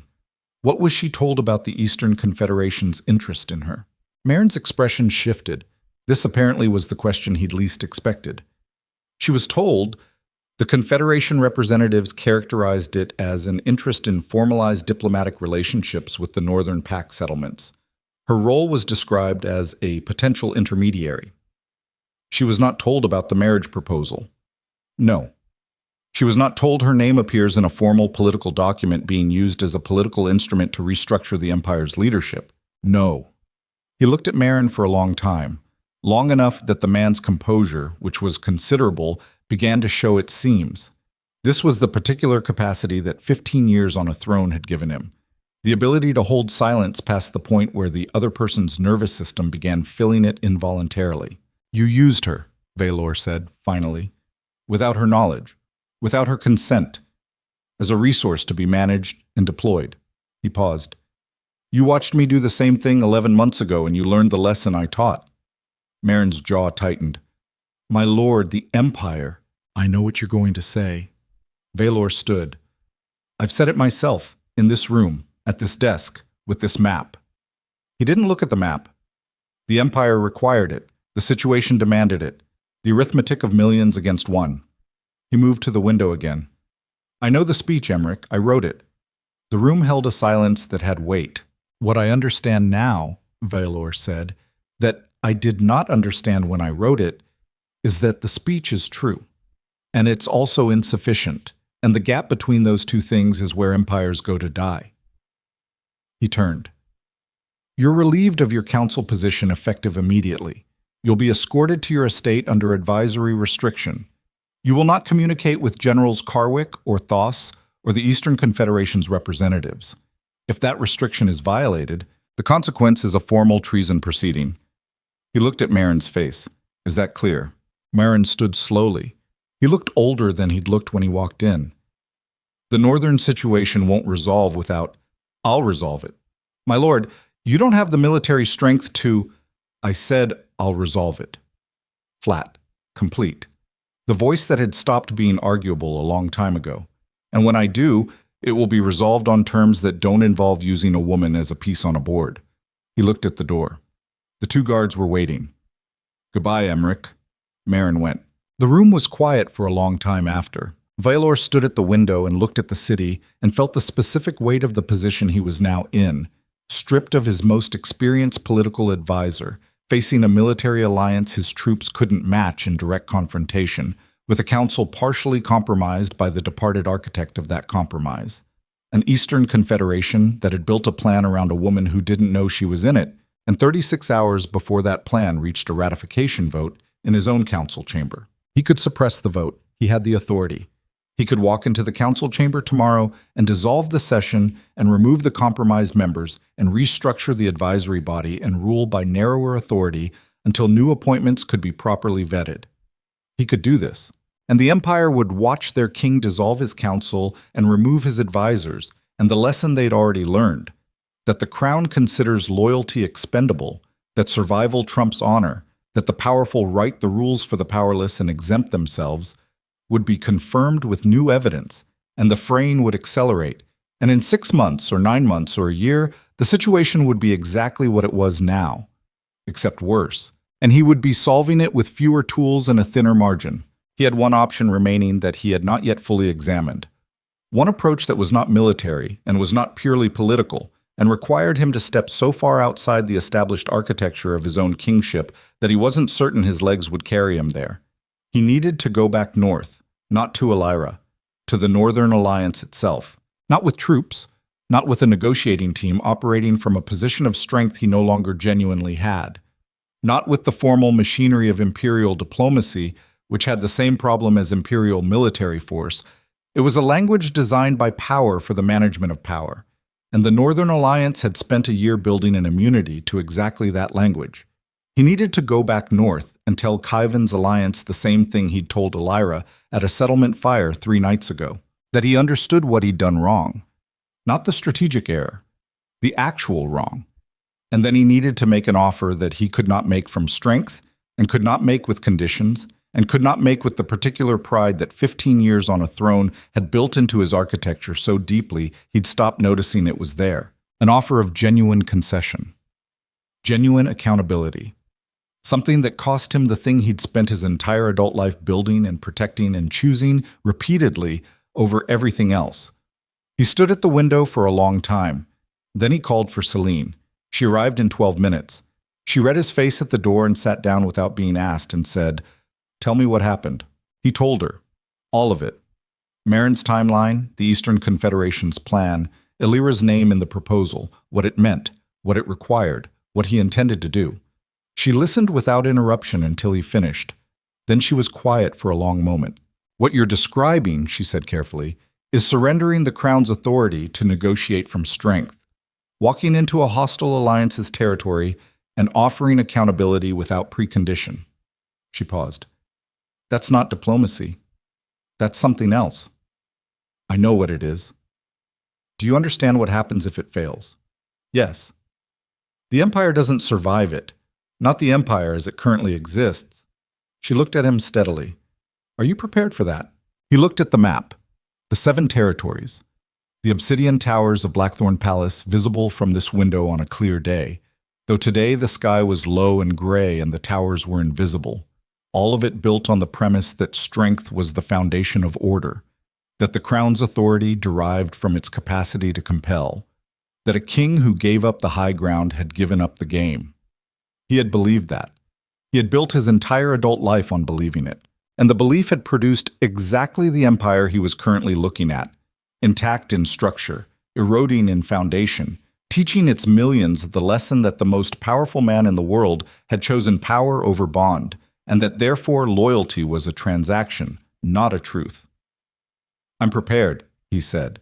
Celine nodded once, slowly. The nod of a woman who has completed a calculation she did not enjoy.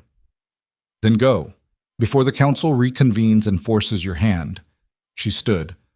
"I'll manage what's here. Give me something in writing that authorizes me to act in your name on the council issue." He wrote it, handed it to her. At the door she stopped, did not turn all the way. "Vaelor, whatever you find up there, Whatever she decides or doesn't decide, come back understanding that the empire you're trying to save is going to look different from the one you left. A pause. That's not a failure. It might be the only way it survives. He had no answer for that yet, but he was beginning to understand that the absence of an answer was not the same as the absence of a path. He rode north before dawn. Behind him, in the war room of Blackthorn Palace, the map lay spread across the table with its markers and its boundaries and its careful color-coded designations of alliance and fracture and contested ground. In 12 hours, Celine would walk into the council chamber with his written authority and the specific, unperformable composure of a woman who had been underestimated by every person in that room and was finished accounting for their miscalculation. In the north, in a settlement 3 days hard riding from the capital, a woman with a healer's kit and travel dust on her boots was moving between people who needed her, unaware that her name was on a document in 2 different governments, that 2 separate men had built architecture around her presence, and that the Alpha King she'd sent away from a fireside 3 nights ago was riding north again with an offer she had no way to anticipate because it required him to become something his entire life had argued against. A man who gave up the thing he'd sacrificed everything for. Not because it was the smart move, because it was the only true one left. He rode through the night and into the next day without stopping except to change horses at the relay stations that still functioned, which was not all of them. A fact that registered as data and as symptoms simultaneously, the way everything registered now, as both specific information and evidence of the larger condition. The North received him differently the second time, not with hostility, with a particular quality of watchfulness that was its own kind of statement. The communities along the road tracking his passage with the careful attention of people who have learned that riders from the south carry consequences. He went without the royal insignia this time. Plain armor. 6 men, same as before. The only thing that identified him to anyone who knew how to look was the sword, because some weapons carry their owner's history in the way they're worn, and Vaelor's sword had 15 years of decisions behind it that changed how it sat on a man's hip. He reached the settlement on the afternoon of the 3rd day. Alira was not there. The settlement speaker, Farah, the gray-muzzled woman who had put him to work stacking grain without ceremony, told him, with the equanimity of someone reporting a weather change, that Alira had left 2 days prior, heading north and east. A pack settlement 3 hours out had sent for a healer, fever probably, or the lung sickness that moved through the northern territories in the cold months. She'd gone.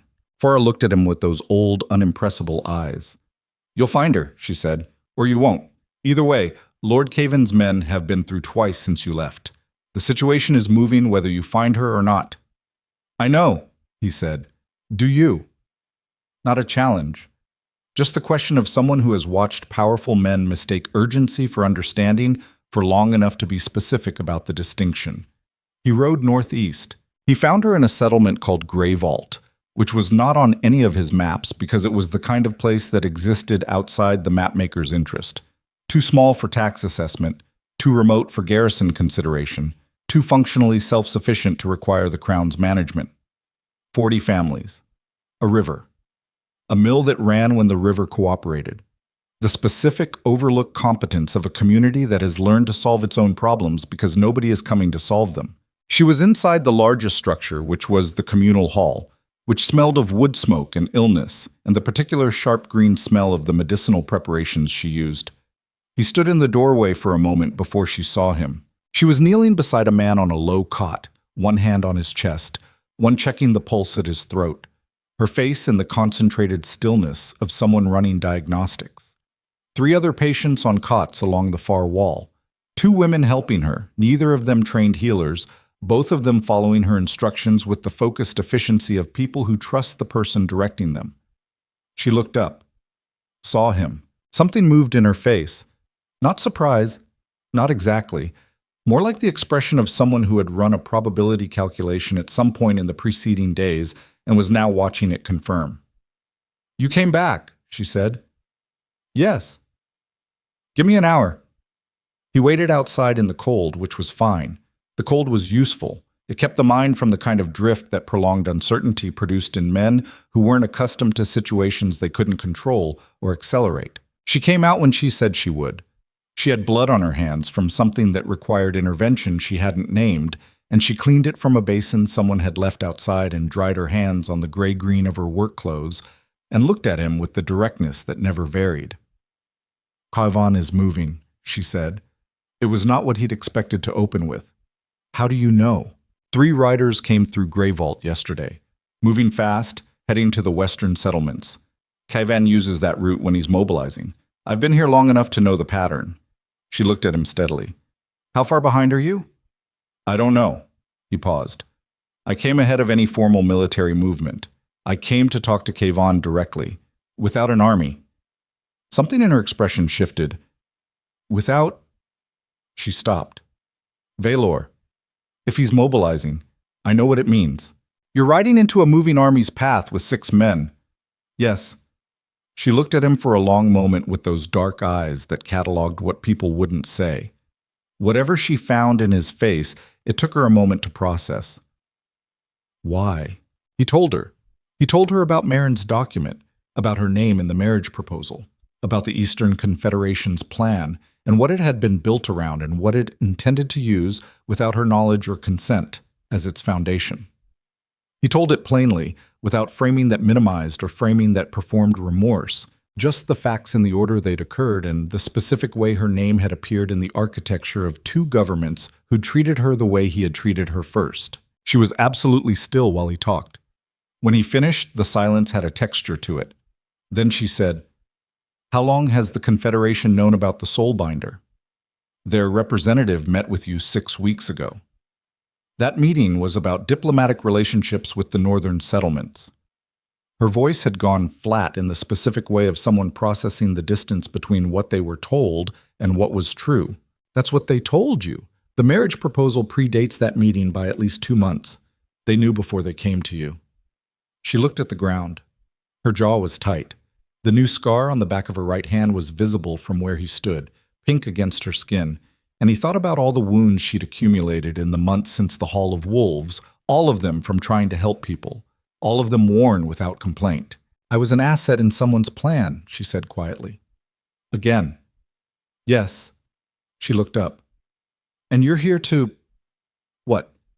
Warn me? Extract me?" "Neither." He looked at her steadily. "I'm here because I owe you the truth before I go do something that may not work and may cost me the crown regardless. And because whatever I'm about to ride into, you deserve to know what was being built around you." A long pause.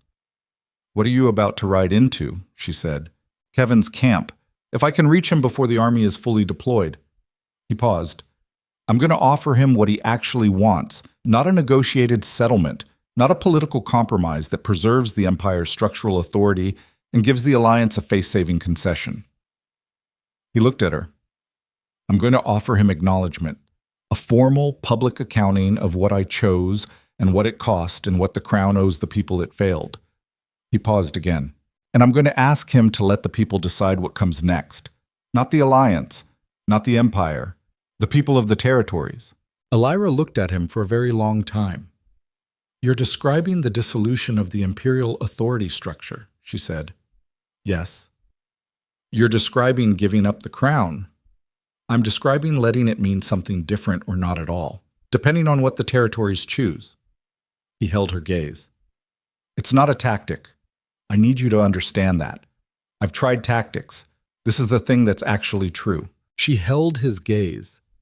Then she looked north, in the direction the riders had gone, the direction Kaven's army was moving.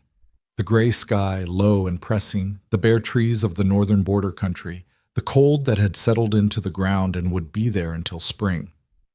"I'm coming with you," she said. "Elira." "Don't." She turned back to him. "Don't tell me it's dangerous. Don't tell me to stay here where it's safe. Kaven's alliance has been built partly around my presence without my knowing it. If you're going into that camp to offer something true, you need me there." She paused. "And I need to be there. For my own reasons." He looked at her. The specific quality of her, the steadiness, the refusal to be managed, the bone-deep commitment to being in the places that needed her rather than the places that were comfortable. "All right," he said. They reached Kaivan's forward position before nightfall. Not the main camp, The forward scouts, which found them first, because 6 riders and a woman on horseback moving openly northeast on a road that led directly toward a mobilizing army, was either the most brazen provocation or the most deliberate signal, and cave-in scouts were experienced enough to report it rather than respond to it before understanding which. Vaelor dismounted when the scouts surrounded them. He raised no weapon. His 6 men followed his lead, hands visible, nothing threatening in the posture of any of them. He said his name and his title and said he was requesting direct meeting with Lord Cavan on terms of temporary truce, and he waited while the senior scout ran the information up the chain at a speed that suggested the chain was paying attention. Cavan came himself. This was interesting. Not a general, not an intermediary. The man himself, riding up from the direction of the main camp with 12 guards, and the expression of someone who has received a piece of information he wasn't prepared for and is now in the process of determining what it means. He was a lean man in his 50s with the particular tautness of someone who had spent decades doing more than the comfortable option. His eyes were the calculating kind that registered data faster than they registered emotion, and they moved over Vaelor, over the 6 men, over Elira, and stopped. Whatever he registered when he looked at Elira was not simple. It was the look of a man updating a significant number of assumptions simultaneously. Elira looked back at him without flinching. Her expression said, "I know about the marriage proposal. All of it." Cavan's jaw tightened fractionally. He returned his attention to Vaelor. "My Lord King," he said, the title sounding like a thing he'd chosen to deploy rather than a thing he meant. "Lord Cavan." Vaelor looked at the guards, the mobilized camp visible in the distance, the particular geometry of an army in motion. "You're past the 40-day deadline." "I am. You're going to the capital." "Eventually." Cavan's eyes moved again, just briefly. "I had some adjustments to make to the plan, recent developments. I know about Marin." A pause. "The fractional kind." "Do you?" "I know about the Regency proposal, the Eastern Confederation's marriage plan." He held Cavan's gaze. "I also know you didn't initiate the marriage plan. That came from the Confederation." Something shifted in Cavan's face. Not confirmation, but the absence of denial, which was its own kind of answer. "You're well informed for a man who's been riding north alone." "I'm here alone because the conversation I need to have with you can't happen with an army standing behind me." He paused. "I'm asking for 2 hours." "Truce. In your camp with my 6 men and Elira Ashwin. After 2 hours, you decide whatever you decide and we resume our respective positions." Cavan studied him.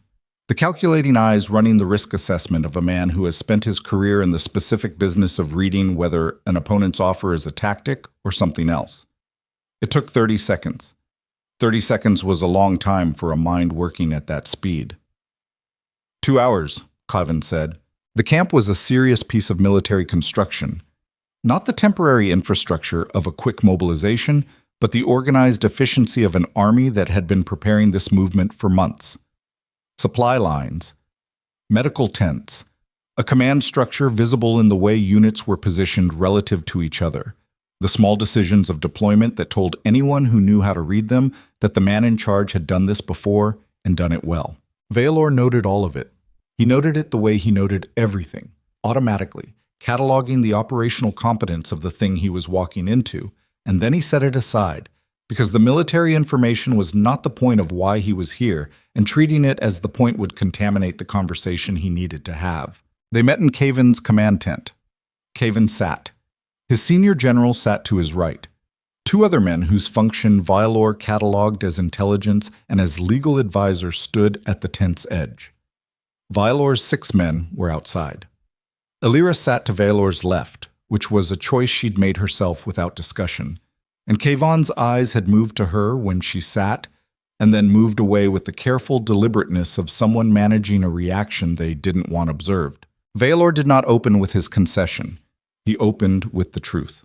7 years ago, he said, I inherited an empire in the middle of a succession crisis and 3 simultaneous conflicts.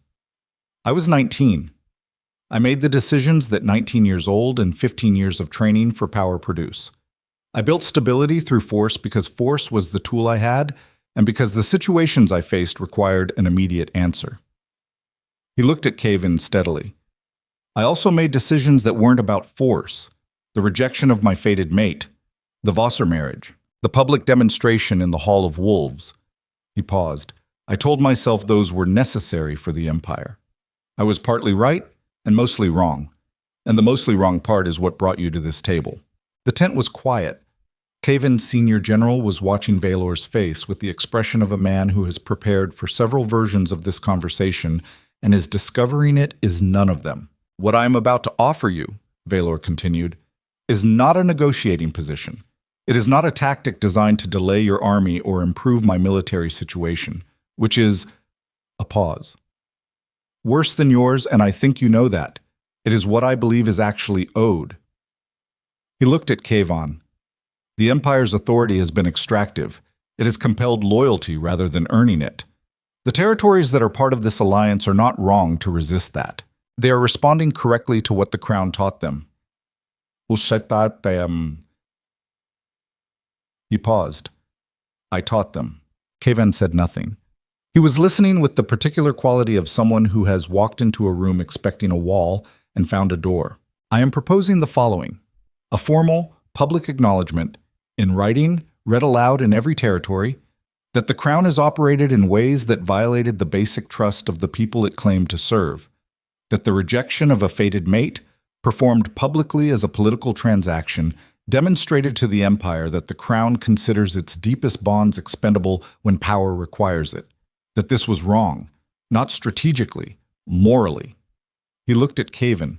Following that acknowledgement, a convening of territory representatives, not a council appointed by the Crown, but representatives chosen by the territories themselves, to determine what governance structure they want going forward. Imperial, confederate, independent, or something that doesn't have a name yet.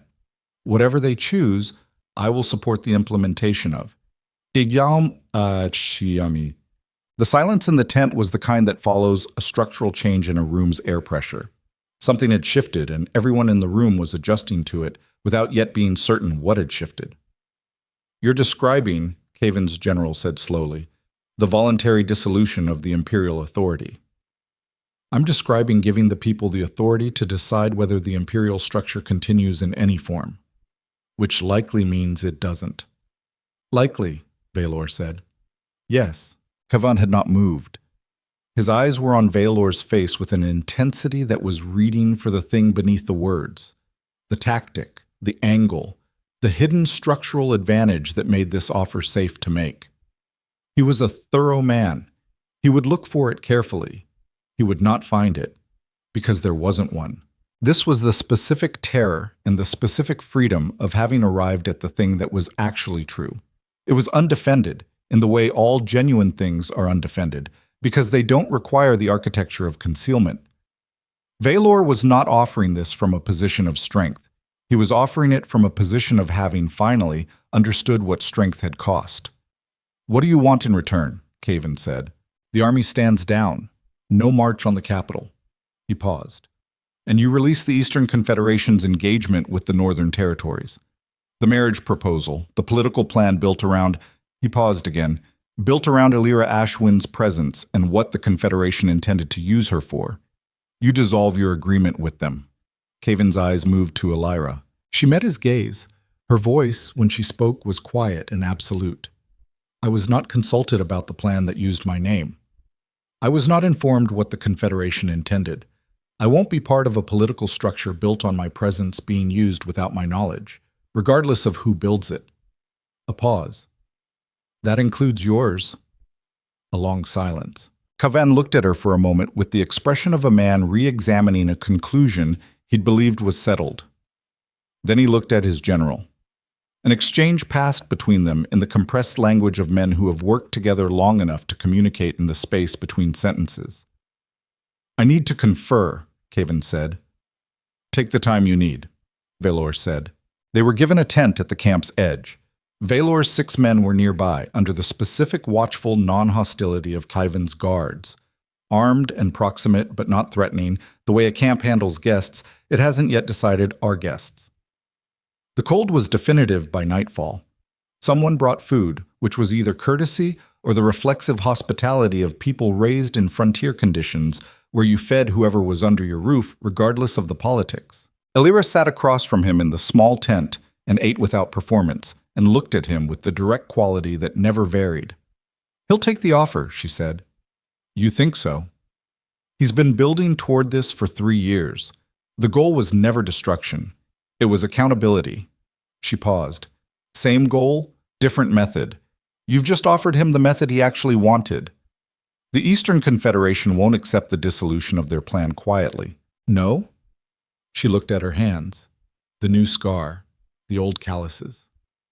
"But that's a problem for after." She looked up. "What happens to you if the territories vote against the imperial structure?" He looked at the tent wall, the cold coming through it, the sounds of a military camp outside, the specific normalcy of men eating and talking and sharpening blades at the end of a day that was not yet finished, deciding what kind of day it had been. "I don't know," he said. "Something different from what I've been doing for 15 years. "Does that frighten you?" The question, again. The same question from the balcony in Blackthorn Palace, in the early hours of knowing each other, when she'd asked if the bond frightened him, and he'd said yes, and she'd said me too, and the honesty of it had been the most disorienting thing that had happened to him in a decade. "Yes," he said. Same answer. She nodded slowly. "Me too," she said. They sat in a silence that wasn't uncomfortable. Outside, Kayvon's camp moved through its nighttime operations with the quiet efficiency of an army that had been waiting long enough to develop patience. Inside, 2 people sat in a tent in the Northern Territories and didn't speak, and the bond that had been severed and had gone slack and had never actually disappeared sat between them, like a thing that had survived everything done to it by virtue of being older and more fundamental than the decisions of the people who carried it. He did not name it. She did not name it. There was time for naming later, or there wasn't, and both possibilities were real and neither could be managed in advance. Kayvon sent for them at the 2nd hour of morning. The command tent was fuller this time. Senior generals, territorial representatives who had been traveling with the army, 2 men Vaelor identified as Kayvon's legal architects, the people who drafted the formal language of the Alliance's positions. The Eastern Confederation's representative was absent, which was itself informative. Kayvon stood rather than sat.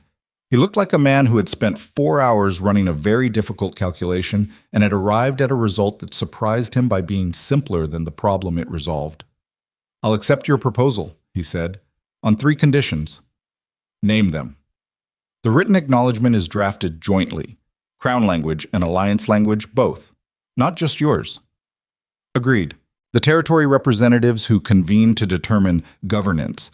They include representatives from every territory currently in the Alliance, not just the ones sympathetic to the Crown. "Agreed." And Elira Ashwin participates in the convening as an independent voice, not representing the Crown, not representing the Alliance, as herself. He looked at her. "If she agrees." Elira looked at Kayvon for a moment. Then she looked at Vaelor, and her expression was a complex thing. The look of someone who has spent a year building a life that belonged to them and is being asked again to bring that life into a larger situation, and is deciding, with full knowledge of what it costs, whether she's willing. "Yes," she said. "I'll be there." Kayvon nodded. He put out his hand to Vaelor, not the formal grip of a political transaction, but the direct, unornamented gesture of 2 men who have reached an understanding that exists somewhere past the politics of either of them. Vaelor took it. "One more thing," Kayvon said. "Yes, the Eastern Confederation is not going to accept this quietly." He held Vaelor's gaze. "They've invested significant resources in the plan your man Marin was part of. When they understand that plan has collapsed," he paused, "their military guarantor is still on the table, and that guarantor has a specific timeline." "What timeline?" "They move in 4 days." Kayvon looked at the maps on his table. "Not on the capital, on the Northern Territories. The plan was always contingent. If the Regency Council ratification failed, the Confederation moves militarily to secure the territories it had planned to control through the political structure." He paused. "They anticipated the possibility that Marin's plan would be exposed. They built a military contingency." The tent was very quiet. 4 days. The cold outside pressed through the tent walls like a living thing. The candles on Kayvon's table guttered in a draft from somewhere and steadied. Vaelor looked at the map, the eastern boundary, the Confederation's military positioning, the specific distances between where those forces would be and where the northern territories were vulnerable. The Empire's forces were positioned in the south and center. He had ridden north with 6 men. Khavin's army, the force that had been, until this hour, the principal military threat, was 3 days from being a viable Allied response to an eastern incursion. If it reoriented, if the reorientation happened immediately and without the friction of a major command structure shift. 3 days. Against 4. The margin was possible. Barely. In the specific, uncomfortable way of things that are theoretically achievable and practically brutal. This was the kind of calculation he'd built 15 years of kingship on. The cold arithmetic of available forces and available time and acceptable casualties and the specific geometric logic of military coordination under pressure. He'd run thousands of variations of this calculation. He knew what it felt like when the margin existed and what it felt like when it didn't. This one existed. And the thing that made it exist, the element that turned a 3-day reorientation of a hostile army into a viable Allied response, was the agreement he'd just reached in this tent. The cessation. The offer and its acceptance. The thing that was actually true, delivered without tactics, received without the architecture of political advantage. Khavin's army was now, as of this hour, something other than an opposing force, which was the variable that made the math work. This was the specific, philosophical instruction of the moment, the lesson that 15 years of governance by force had been constructing toward without arriving at, that the alliance which resolves a conflict creates more capacity than the victory which ends it, that the cessation of opposition generates more available force than the suppression of it, that what Vaelor had spent his entire adult life calling strength, the compelled loyalty, the extracted compliance, the political architecture of managed threats, had been costing him the very resource it claimed to produce. The Northern Alliance, redirected, was more military force than the Empire currently had in the field. He'd gotten there by giving something up. He would think about that later, in a room where the thinking could take the time it deserved.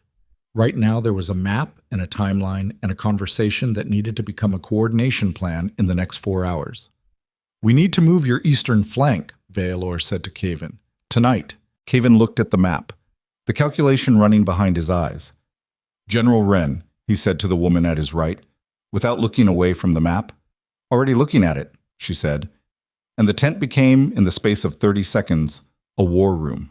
Vaelor worked alongside Khavin's generals through the rest of the night and into the gray pre-dawn hours, the way he had worked in councils and campaigns for 15 years, which was completely and without the performance of authority, just the thinking, the map, the problem. He was aware of the specific strangeness of it. He was aware of sitting at a table with men who had been his military opponents 6 hours ago, working the same problem with the same investment in its resolution. He was aware that the strangeness was not the thing that was strange.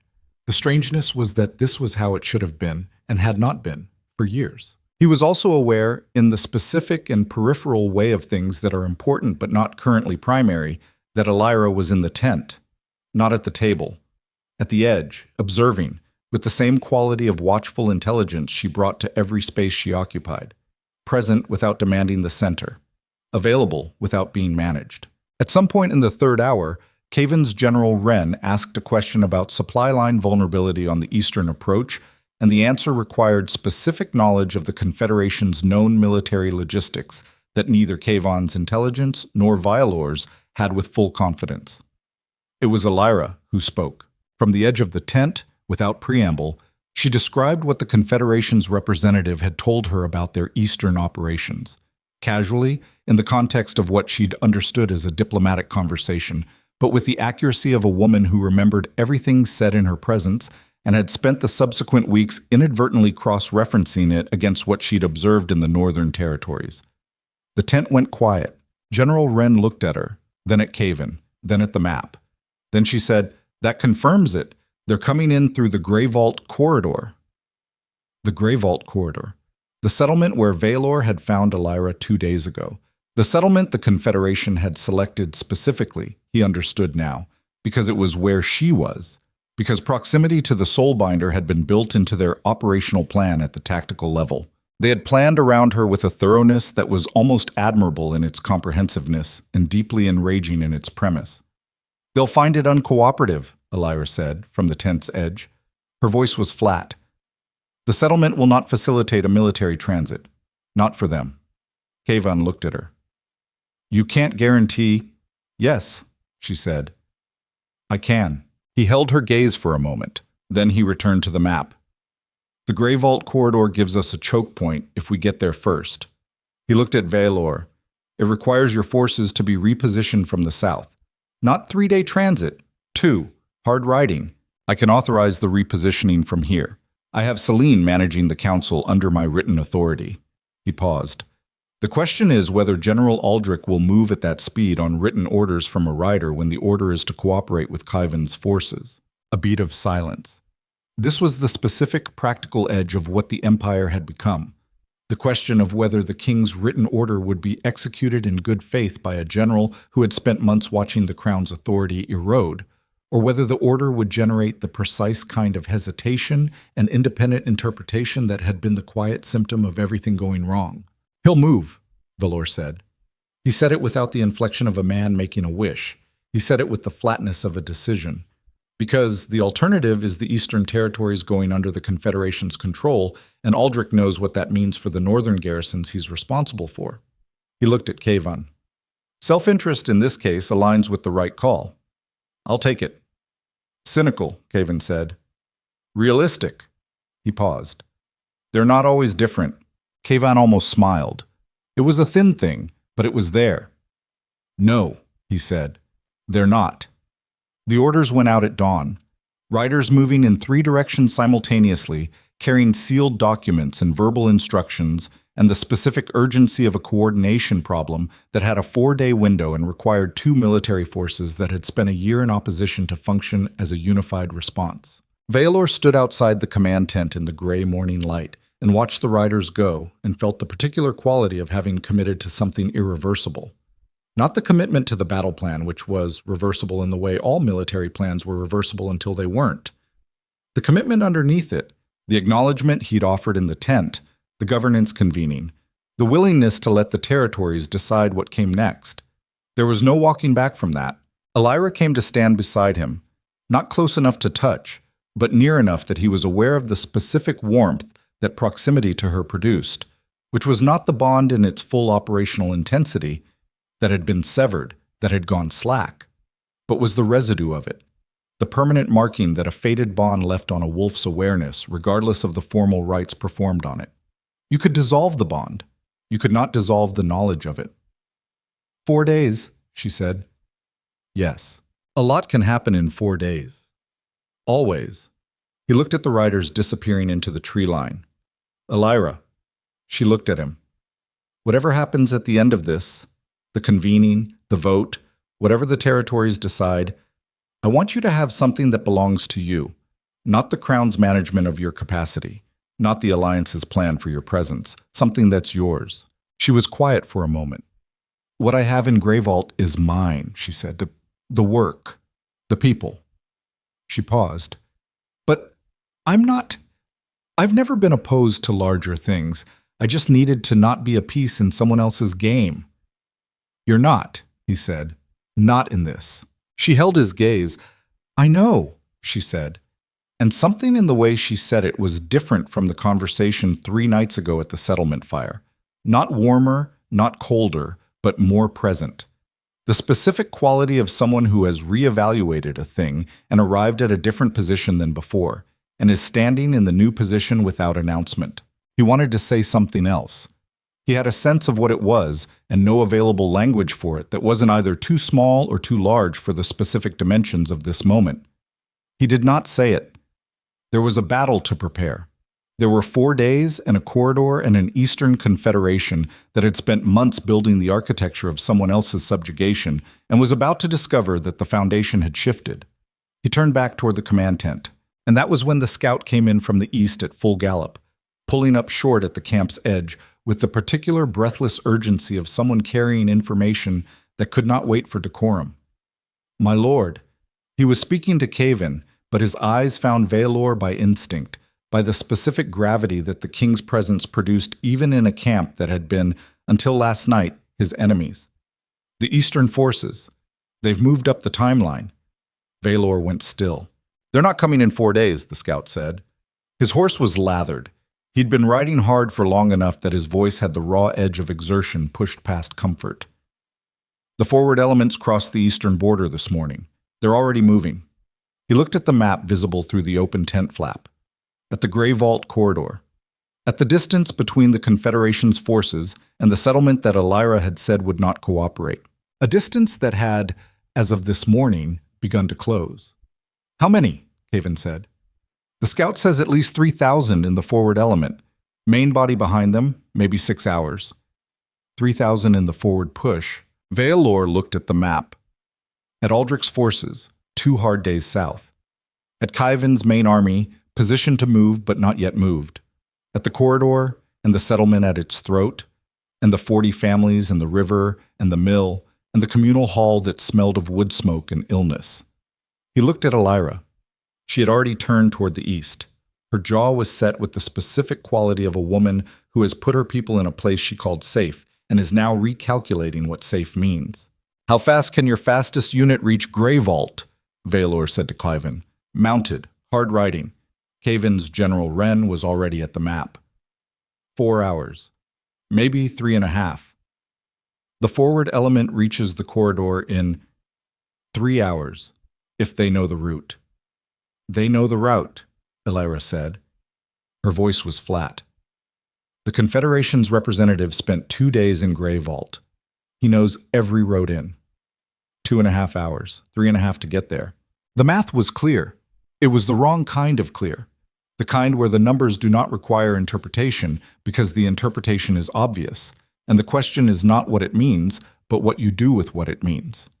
Vaelor had spent 15 years on a throne making decisions about numbers like this, about the specific cold mathematics of insufficient time and insufficient force, and the moment where you choose between the available options rather than waiting for a better one. He pulled his riding gloves on.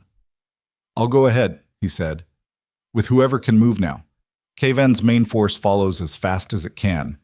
Cavan looked at him, the calculating eyes, the 30-second risk assessment. You'll reach the corridor an hour ahead of my main force. Yes. With whatever men you can move in the next 5 minutes. Yes.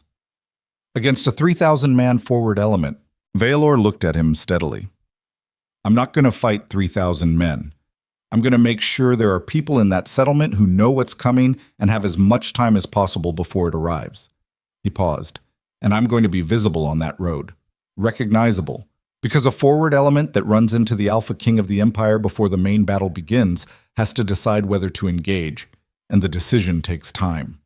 He paused. Time is the only thing I can buy right now. He had been, his entire adult life, the man who sent other people into the situations where the math was wrong. He had done it because that was the function of command, to remain in the position where the decisions could still be made rather than becoming a variable in someone else's calculation. He had made good decisions. He had sent good men into bad situations and accepted the weight of that as the specific gravity of the throne.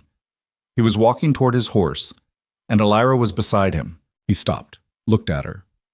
The settlement, she said. Simply. He could not argue with that.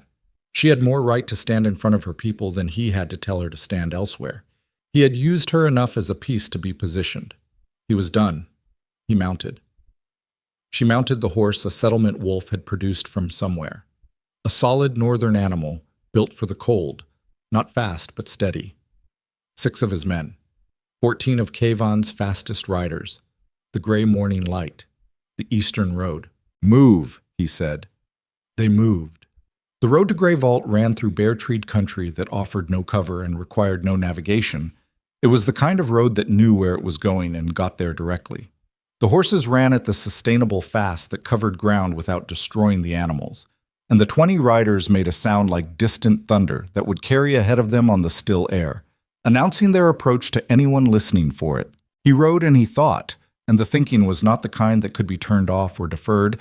It ran in the background of the physical work of riding hard in cold air, his breath visible, the horse beneath him solid and present, the specific immediacy of a situation that had compressed from 4 days to 3 hours. There was a version of this story where the Alpha King rode to war with his armies arrayed behind him, and his enemies clearly ahead, and his position on the high ground and his authority uncontested.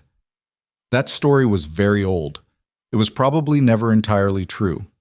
The men who told it had left out the parts that didn't fit, the decisions made wrong, the things sacrificed that shouldn't have been, the slow erosion of everything the strength was supposed to protect.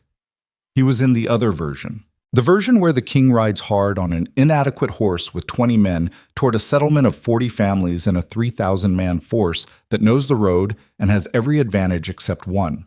The one exception being this: they expected an empty corridor. They did not expect him. He was not, by the cold arithmetic of the situation, what a rational man would call an advantage. He was the Alpha King of an eroding empire with 20 riders and a woman who healed people and a proposal for a governance convening that had not yet been ratified by anyone and might not survive the next 6 hours. He was also the man who had spent 15 years teaching his empire the wrong lesson and was now riding into a corridor at full speed with the morning light at his back and the horse's breath steaming and the weight of the sword he'd carried through 9 different territories and the knowledge that whatever happened in the next 3 hours would be different from everything he'd chosen before it, beginning to understand what the right one felt like. The trees thinned. Gray vault appeared in the valley below, and on the eastern road at the corridor's entrance, the dust cloud that meant the forward element was not 3 hours out. It was 1. The settlement speaker Farah was already outside when they rode in, which meant she'd had a scout watching the road, which meant she'd known something was coming before he did, which was the specific competence of a woman who had managed a border settlement for longer than most empires managed their policies. She looked at him, at the dust cloud, at Elira pulling up beside him. "How long?" she said. "Less than an hour," he said. "Khyven's main force is 3 hours behind me." "So we're 2 hours short." "Yes." She looked at the settlement behind her, the 40 families, the river, the mill, the communal hall. Then she looked at Vaelor with the particular unimpressible quality that had characterized her from the first grain sack he'd stacked. "Well," she said, "you'd better have a plan." He looked at the corridor, the road, the dust cloud growing, the specific, impossible geometry of where he was and what was coming and what he had to hold it with. He had no plan. He had something better. He had the thing that was actually true, that the man riding at the head of that dust cloud was going to find. At the throat of the corridor he intended to transit, not an empty road, but an Alpha King standing in it with 20 riders and no tactical advantage and no intention of moving, because some positions are not held by force and not abandoned by calculation, but are simply occupied by someone who has decided, finally and completely, that this is the place where they stand. He drew his sword. The steel caught the morning light and held it. "Form up," he said. Elira moved to his left. The dust cloud resolved into shapes, horses, armor, the leading edge of 3,000 men who had not yet understood what they were riding toward. Behind him, 3 hours out, Khyven's forces were running. In the capital, Selene was managing a council that was trying to determine what the crown was. In the northern territories, 40 families were deciding whether to stay or run, and most of them were staying because the woman who had spent a year among them was still in their settlement, standing beside a man who had finally, after 15 years of choosing wrong, chosen to put his body between the thing he was supposed to protect and the thing that threatened it. The gap between 20 riders and 3,000 men was closing. Vaelor held the sword level and did not move. He rode through the night and into the gray pre-dawn hours with Khyven's force at his back and the eastern corridor behind him, and what he felt was not triumph. Triumph was a clean thing. He had felt it before. After the succession crisis at 19, after the border campaign at 24, after 3 different council victories that had been described by the people around him as masterstrokes. Triumph had a specific quality, a closing sensation, the feeling of a door latching. This was not that. This was the feeling of a door that had finally been pushed open after years of pushing in the wrong direction, and the room on the other side was too large and too unfamiliar to produce anything as simple as triumph. The eastern forward element stood down. It happened the way most resolutions happened in reality, rather than in stories. Not dramatically, not with a single decisive moment that could be pointed to afterward, but through the grinding, unglamorous accumulation of circumstances that made continuation impossible. The Confederation commander's riders came back with conflicting orders from two levels of his chain of command. Kaivan's main force arrived at the corridor's northern entrance. General Aldrich's Southern Legion appeared at the ridge 2 hours behind that. The commander looked at the specific geometry of his situation, a column in a corridor with superior force on two sides and an objective that had been explicitly dissolved by the man standing in the road, and he gave the order to stand down. The column turned.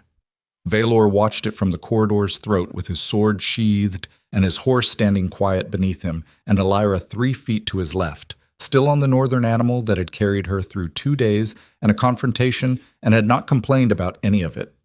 She was watching the column turn. Her face had the quality of someone who had processed a very large amount of information in a compressed period and was still working through the final layers of it. The Eastern Confederation's plan. Her name in the document. The specific architectural use that two governments had made of her presence without her knowledge. He could see her cataloging it. The healer's habit of complete assessment before response. The refusal to react before understanding. He did not interrupt it. When the last of the forward element's rear guard had moved past the corridor's mouth and back onto the eastern road, she exhaled. A controlled breath, the kind that releases tension that has been held past its useful duration. "Grey Vault," she said. "Yes," he said. They rode back to the settlement together. Farah was waiting at the settlement's edge with the particular unimpressible composure that seemed to be her permanent condition. She looked at the returned riders, the absence of the eastern column, the state of Vaelor's horse and Elira's, and the 6 men behind them. She ran whatever assessment she ran. "Breakfast," she said, and went inside. He ate at a communal table with settlement wolves and Caven's generals, and his own 6 men and the gray-muzzled woman who had put him to work stacking grain without apology, and had then stood at the field's edge during a military standoff because her home was worth standing in front of personally. The food was plain and hot, and the specific kind of satisfying that food produced when the body had been under sustained strain and was finally being allowed to stop. Elira sat across from him and did not look at him, and then looked at him, once with the expression of someone who has reached a decision they haven't announced yet. He waited. After breakfast, in the small space behind the communal hall where the settlement kept its wood stores, she found him. "I want to be at the convening," she said. "I know. Not as anyone's representative, not as an asset, or a symbol, or a demonstration of anything." She held his gaze. "As myself. Because what gets built in that room will affect the people I've been living among for 18 months, and I have things to say about it." "Yes," he said. She looked at him for a moment. "That's it? Yes? You don't need my permission, Elira." Something shifted in her face, the specific expression of someone receiving a thing they'd stopped expecting. She held the expression for a moment and then set it aside in the practical way she set things aside when there was work to do. "The convening," she said. "When?" 6 weeks. Caven's people are already coordinating the location." "Crossmark," she said. "You knew." "I've been in the Northern Territories for a year and a half. People talk." She looked at the woodpile. "I'll be there." The Crossmark Accord took 11 days to produce. 11 days of 47 territory representatives arguing, negotiating, walking out and coming back, producing proposals that were modified beyond recognition, and then somehow arrived at something workable anyway. The specific grinding work of people with different interests trying to build a shared thing, which was always harder than building alone and always produced something more durable. Vaelor attended every session. He spoke when asked and answered directly, and when representatives asked what he wanted, he said he wanted the structure most likely to hold, which was not a useful political answer, and he knew it, but the convening had been predicated on the premise of honest things, and he was not going to undermine that premise in the first week. On the 4th day, a Borderlands representative asked Elira directly what she thought should be built. She was quiet for a moment that the hall had learned in 4 days to wait for. "The problem was never the structure," she said. "Imperial, Confederate, Council. Whatever shape you put on it. The problem was what the people at the top believed their authority permitted them to do with the people underneath." She looked at the table. The crown sacrificed what the deepest part of its nature said was sacred, and called it necessity. And everyone under him learned that their own deepest bonds were negotiable when the man above decided they needed to be. She paused. Build whatever governance you want, but build it on the premise that the people in it are not resources to be deployed. Start there. The hall was quiet. The Borderlands representative looked at his notes, then up. Can we write that somewhere official? Quiet laughter moved through the hall, the releasing kind.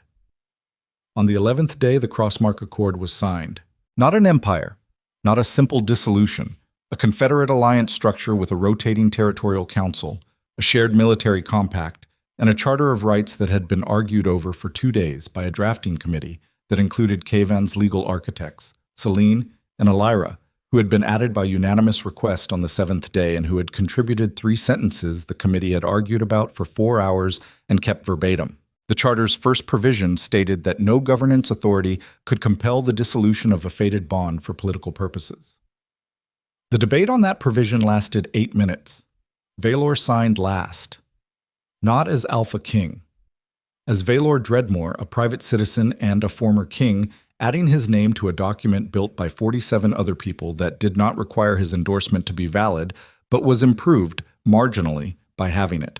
When he set down the pen, the hall produced the sound that crowds make when something long-held finally releases. He sat with his hands flat on the table and felt it. Not triumph. Something quieter. The specific, unfamiliar sensation of a weight that had been so constant he'd stopped identifying it as weight, setting down. Celine, to his right, said quietly, "Well done. You held the council together for 3 weeks," he said. "Whatever I did, you did that first." She looked at the signed accord with the precise satisfaction of someone who has completed a difficult thing and is assessing the result honestly. The Vassar dissolution can proceed formally when we return. My father is pragmatic about it, one of his better qualities. She paused. "I'll be fine, Vaelor. I was fine before this arrangement, and I'll be fine after." He looked at her. The intelligence, the composure, the capacity that had been consistently underestimated by every person in the Empire who hadn't spent significant time in the same room with her. "I hope you find something that uses all of what you are," he said, "not just the parts that fit the available frame." She looked faintly surprised. Then, "Yes," she said. "So do I." Jan. He found Elira at the field's edge that evening. The sky was doing the thing northern skies did in late autumn, turning colors that had no names in the vocabulary of people raised in the South. Deep purples and cold oranges and a thin line of pale green along the horizon that lasted exactly 3 minutes before the dark took it. She was sitting on a stone wall watching it. He sat beside her. They watched the green line disappear and the stars begin, one at a time, in the northern sky. Larger and colder than the city stars he'd grown up with. The stars of people who had learned to navigate by them, rather than just to admire them. "What happens now?" he said. "The accord gets implemented, slowly, imperfectly, with argument at every stage." She paused. "That's how things built by 47 people work." "I meant for you." She was quiet for a moment. "Grey Vault, the medical facility Farah's been asking for. There are 4 communities within a day's ride that have no healer and haven't had one for years." She looked at her hands, the new scar on the right one, the old calluses. "That's enough work for a long time." "Yes," he said. "It is." She looked at him. "And you." He had thought about this in the long evenings of the convening, in the specific, unprecedented condition of being a man who had spent 15 years in a defined role and was no longer in it. He'd expected it to feel like loss. It felt instead like the particular quality of a room after a long illness has passed, bare and strange, but with the air of something possible, something that uses what I actually know, he said, instead of what the throne required me to pretend to know. He paused. The Northern Territories need governance infrastructure that the Accord doesn't automatically provide. Someone who understands how to build administrative systems that work, not just what they're supposed to look like. He looked at the darkening field. "I know how to build those. I spent 15 years building the wrong version. I'd like to try the right one." She looked at him with those dark river-bottom eyes. Something in them that was not warm yet. Not fully. but was no longer the careful distance of a woman who has rebuilt her life around a specific absence and is still managing the architecture of that absence. "Elira," he said. She waited. The bond. What was severed in the hall? I know the rite was performed. I know what was dissolved cannot be undone in its original form. He held her gaze. But I also know what remains of it is not nothing. I can feel that it's not nothing. He paused. I'm not asking for what I gave up. I don't think I've earned the right to ask for that. I'm asking if what remains is something you want to tend or something you want to let go of completely. She was quiet for a long time, the kind of quiet that was not hesitation but processing, the particular internal work of someone who takes her own experience seriously enough to assess it fully before naming it. I built something real in the Northern Territories, she said finally, a life that belonged to me. That wasn't organized around your absence or around hoping for your presence. I needed that. She paused. I needed to know that whatever I felt from my own ground and not from the ground of waiting for something. I know. So when I tell you that what's left between us is something I'd like to tend, she stopped, started again. I need you to understand it's not desperation. It's not forgiveness in the sense of pretending the hall didn't happen. It's the choice of a woman who has her own ground now and is standing on it and is choosing, from that ground, to say yes to something that cost her and might cost her again. It might, he said. Honestly, without the framing of reassurance he could have put around it. I can't promise it won't. I know. She looked at the stars. I'm choosing anyway. He put his hand over hers on the stone wall. Her hand turned and held. They sat in the dark at the edge of a market town in the northern border country and said nothing for a long while. The silence of two people who had been through enough hard truth together to no longer require the performance of ease, the specific quiet comfort of presence that didn't need to announce itself. The years after Crossmark were not simple. Nothing real is simple. The Accord's implementation required the grinding, unglamorous work of building systems that actually functioned rather than systems that looked functional from the top. Territory by territory, dispute by dispute, the slow construction of structures that could bear weight because they were built on the premise that the people inside them were not resources to be managed, but individuals whose capacity for trust was finite and had to be earned. Vaelor worked on that construction for years, not from a throne, from the specific, unadorned position of someone who knew how governance worked from the inside and was now applying that knowledge in service of something he hadn't built and didn't control, which was the most useful thing he'd ever done with it. He helped build the Grey Vault medical facility with his hands, actual timber and stone, the physical work he hadn't done since early soldiering years. He learned to cook badly and improve slowly. He learned to sleep past dawn, which was harder than the timber work and more disorienting. He learned, gradually and with real difficulty, to make decisions about his own day without running the political calculus of how each decision positioned him. Just the day. Just what was in front of him. This was harder than anything the throne had required. The throne demanded strength in the way that holding heavy things demanded strength, the sustained exertion against weight. What this required was the kind of strength that opened rather than held, that received rather than controlled, that trusted the structure to bear weight instead of maintaining the ready position of someone prepared to catch himself if it failed. He was learning it. Elira was patient with his learning without being infinitely patient, which was the correct calibration. She told him when he was retreating into old patterns, the management instinct, the tendency to shape outcomes rather than participate in them, the reflex of positioning himself in a room rather than being present in it. She told him directly and without performance, and he listened, not always gracefully, and they argued with the specific friction of two people who are strong-willed and clear-eyed and know each other well enough to identify when the other one is deflecting. The arguments never lasted long. This was one of the gifts of being with someone who had built her own life first. She didn't organize her stability around his stability. When they disagreed, the disagreement was about the actual thing and not about the subterranean anxieties that disagreements usually carry when people are uncertain of their ground. They reached the actual thing and found, generally, that they were closer than the argument had suggested. He thought sometimes about what it would have been if he'd chosen differently in the Hall of Wolves, the road not taken. He thought about it the way you think about those roads, with the understanding that they cannot be assessed because they were not traveled, and that the assessment would not serve anything even if it could be made. What he knew was what he'd traveled. He knew it had cost more than he'd calculated and produced less than he'd intended, and had arrived, through a sequence of choices and their consequences, at a place he hadn't aimed for and could not have reached any other way. This was not wisdom. It was just what living looked like when you stayed in it long enough to see the shape it made. He had built an empire and watched it become something that didn't need him in the form he'd built it. He had found a mate and lost her, and found her again under different terms he'd had to earn rather than be given. He had stood in a corridor with 20 riders and held a position that could not be held by force, and discovered that the thing holding it was not the sword. He had signed his name last on a document built by 47 other people, and felt something released that he hadn't known was held. These were the things he knew. They didn't add up cleanly. Experience never did.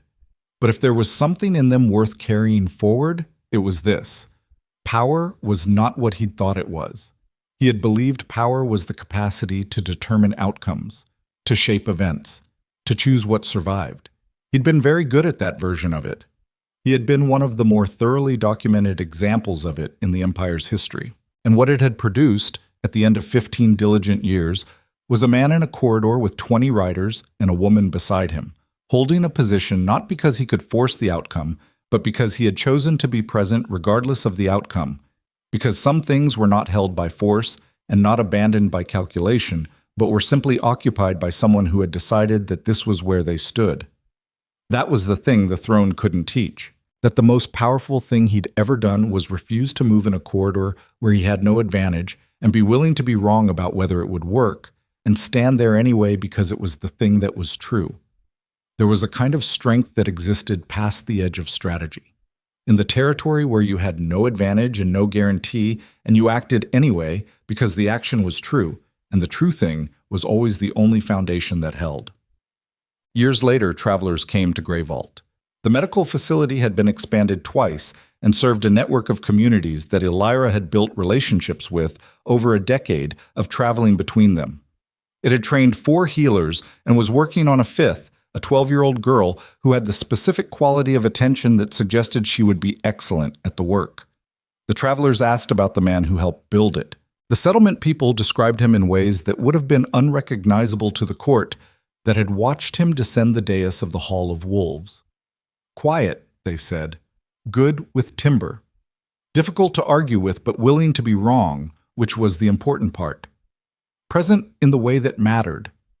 Bring him a problem, and he would actually think about it rather than thinking about what thinking about it looked like. They described Elira the same way they'd always described her, only more so. The attention, the honesty, the specific capacity for being present in difficult moments without being diminished by them. They described them together as 2 people who had not made each other smaller. The settlement people had found this was the best way to say it. The ruins of Blackthorn Palace were visible from the capital on clear days, the remaining obsidian towers catching the light at certain angles and glinting. The throne room had collapsed. The throne itself had been melted down by the Territorial Council and the materials repurposed for practical infrastructure, which the council minutes described with the dry precision of governance documents doing their best work. Travelers who stood in the ruins were usually quiet, not sorrowful, not reverent, something more honest than either. The specific quality of people standing in a place where a very large and serious attempt had been made and had not survived in the form intended, but had produced something that outlasted it. They came away with different conclusions. That was probably the point. A lesson that produced the same conclusion in everyone was a lesson for one moment and one set of circumstances. A lesson that produced different conclusions in different people was something closer to a truth, the kind that kept generating meaning in whatever circumstances came next. What he had built over 15 years was an empire. What he built in the 15 years after that was harder to name, which was probably why it lasted. The bond between him and Elira was never formally reinstated. The rite that had dissolved it had been performed and witnessed, and what grew in its place was not the same thing. It was the daily choice to tend what remained, to rebuild on different ground, to be present to each other as people who had assessed the cost with full information and decided it was worth it. It was, in its way, stronger. Not because suffering improves things. It doesn't. And anyone who had watched what the preceding years produced understood this without being told. But because strength that has been tested and held is a different material from strength that has never been tested. You know its actual load-bearing capacity. You trust it in a different way. Not the trust of ignorance, but the trust of evidence. He trusted it. He had not trusted much in his life, in the specific unguarded sense of placing the full weight and letting the structure bear it without maintaining the ready position of someone prepared to catch himself if it failed. He trusted her. He trusted what they'd built. He trusted the ongoing work of being a person who had been wrong in significant ways and had said so and was trying to do differently, which was not a destination but a direction, and directions had no endpoints, only continued movement. He was moving. On evenings when they sat at the field's edge the way they had the night after the accord, in the comfortable silence of two people who had nothing to perform for each other, he looked at the stars and did not think about the throne. He thought about tomorrow, its own problems, its own small requirements, its own specific satisfactions that were different from the ones power had offered and were, in the way of earned things, more completely his. He thought about the 12-year-old apprentice who had asked him a question that morning that he didn't know the answer to, and the specific, still slightly uncomfortable experience of saying so, and the way she had nodded and gone to ask Elira instead, with the practical efficiency of someone who understood that different people held different knowledge, and the point was to find the right source rather than to protect anyone's authority. He thought about timber measurements for the facility's third room, which needed to be larger than the second had been because the second had been too small within 6 months, and they should have anticipated that. He thought about Elira's hands, which had healed hundreds of people and built a facility and held his, on a stone wall in the dark, on the night that something that had been broken began to be something else. He thought about how long it had taken him to understand that this, the specific, ordinary texture of a life that belonged to itself rather than to a position, was not a consolation for the throne. It was what the throne had cost him the chance to find earlier, and he was here now. That was enough. It was, in fact, exactly enough, which was not something he'd expected to be able to say, and was, possibly, the only victory that had ever fully belonged to him.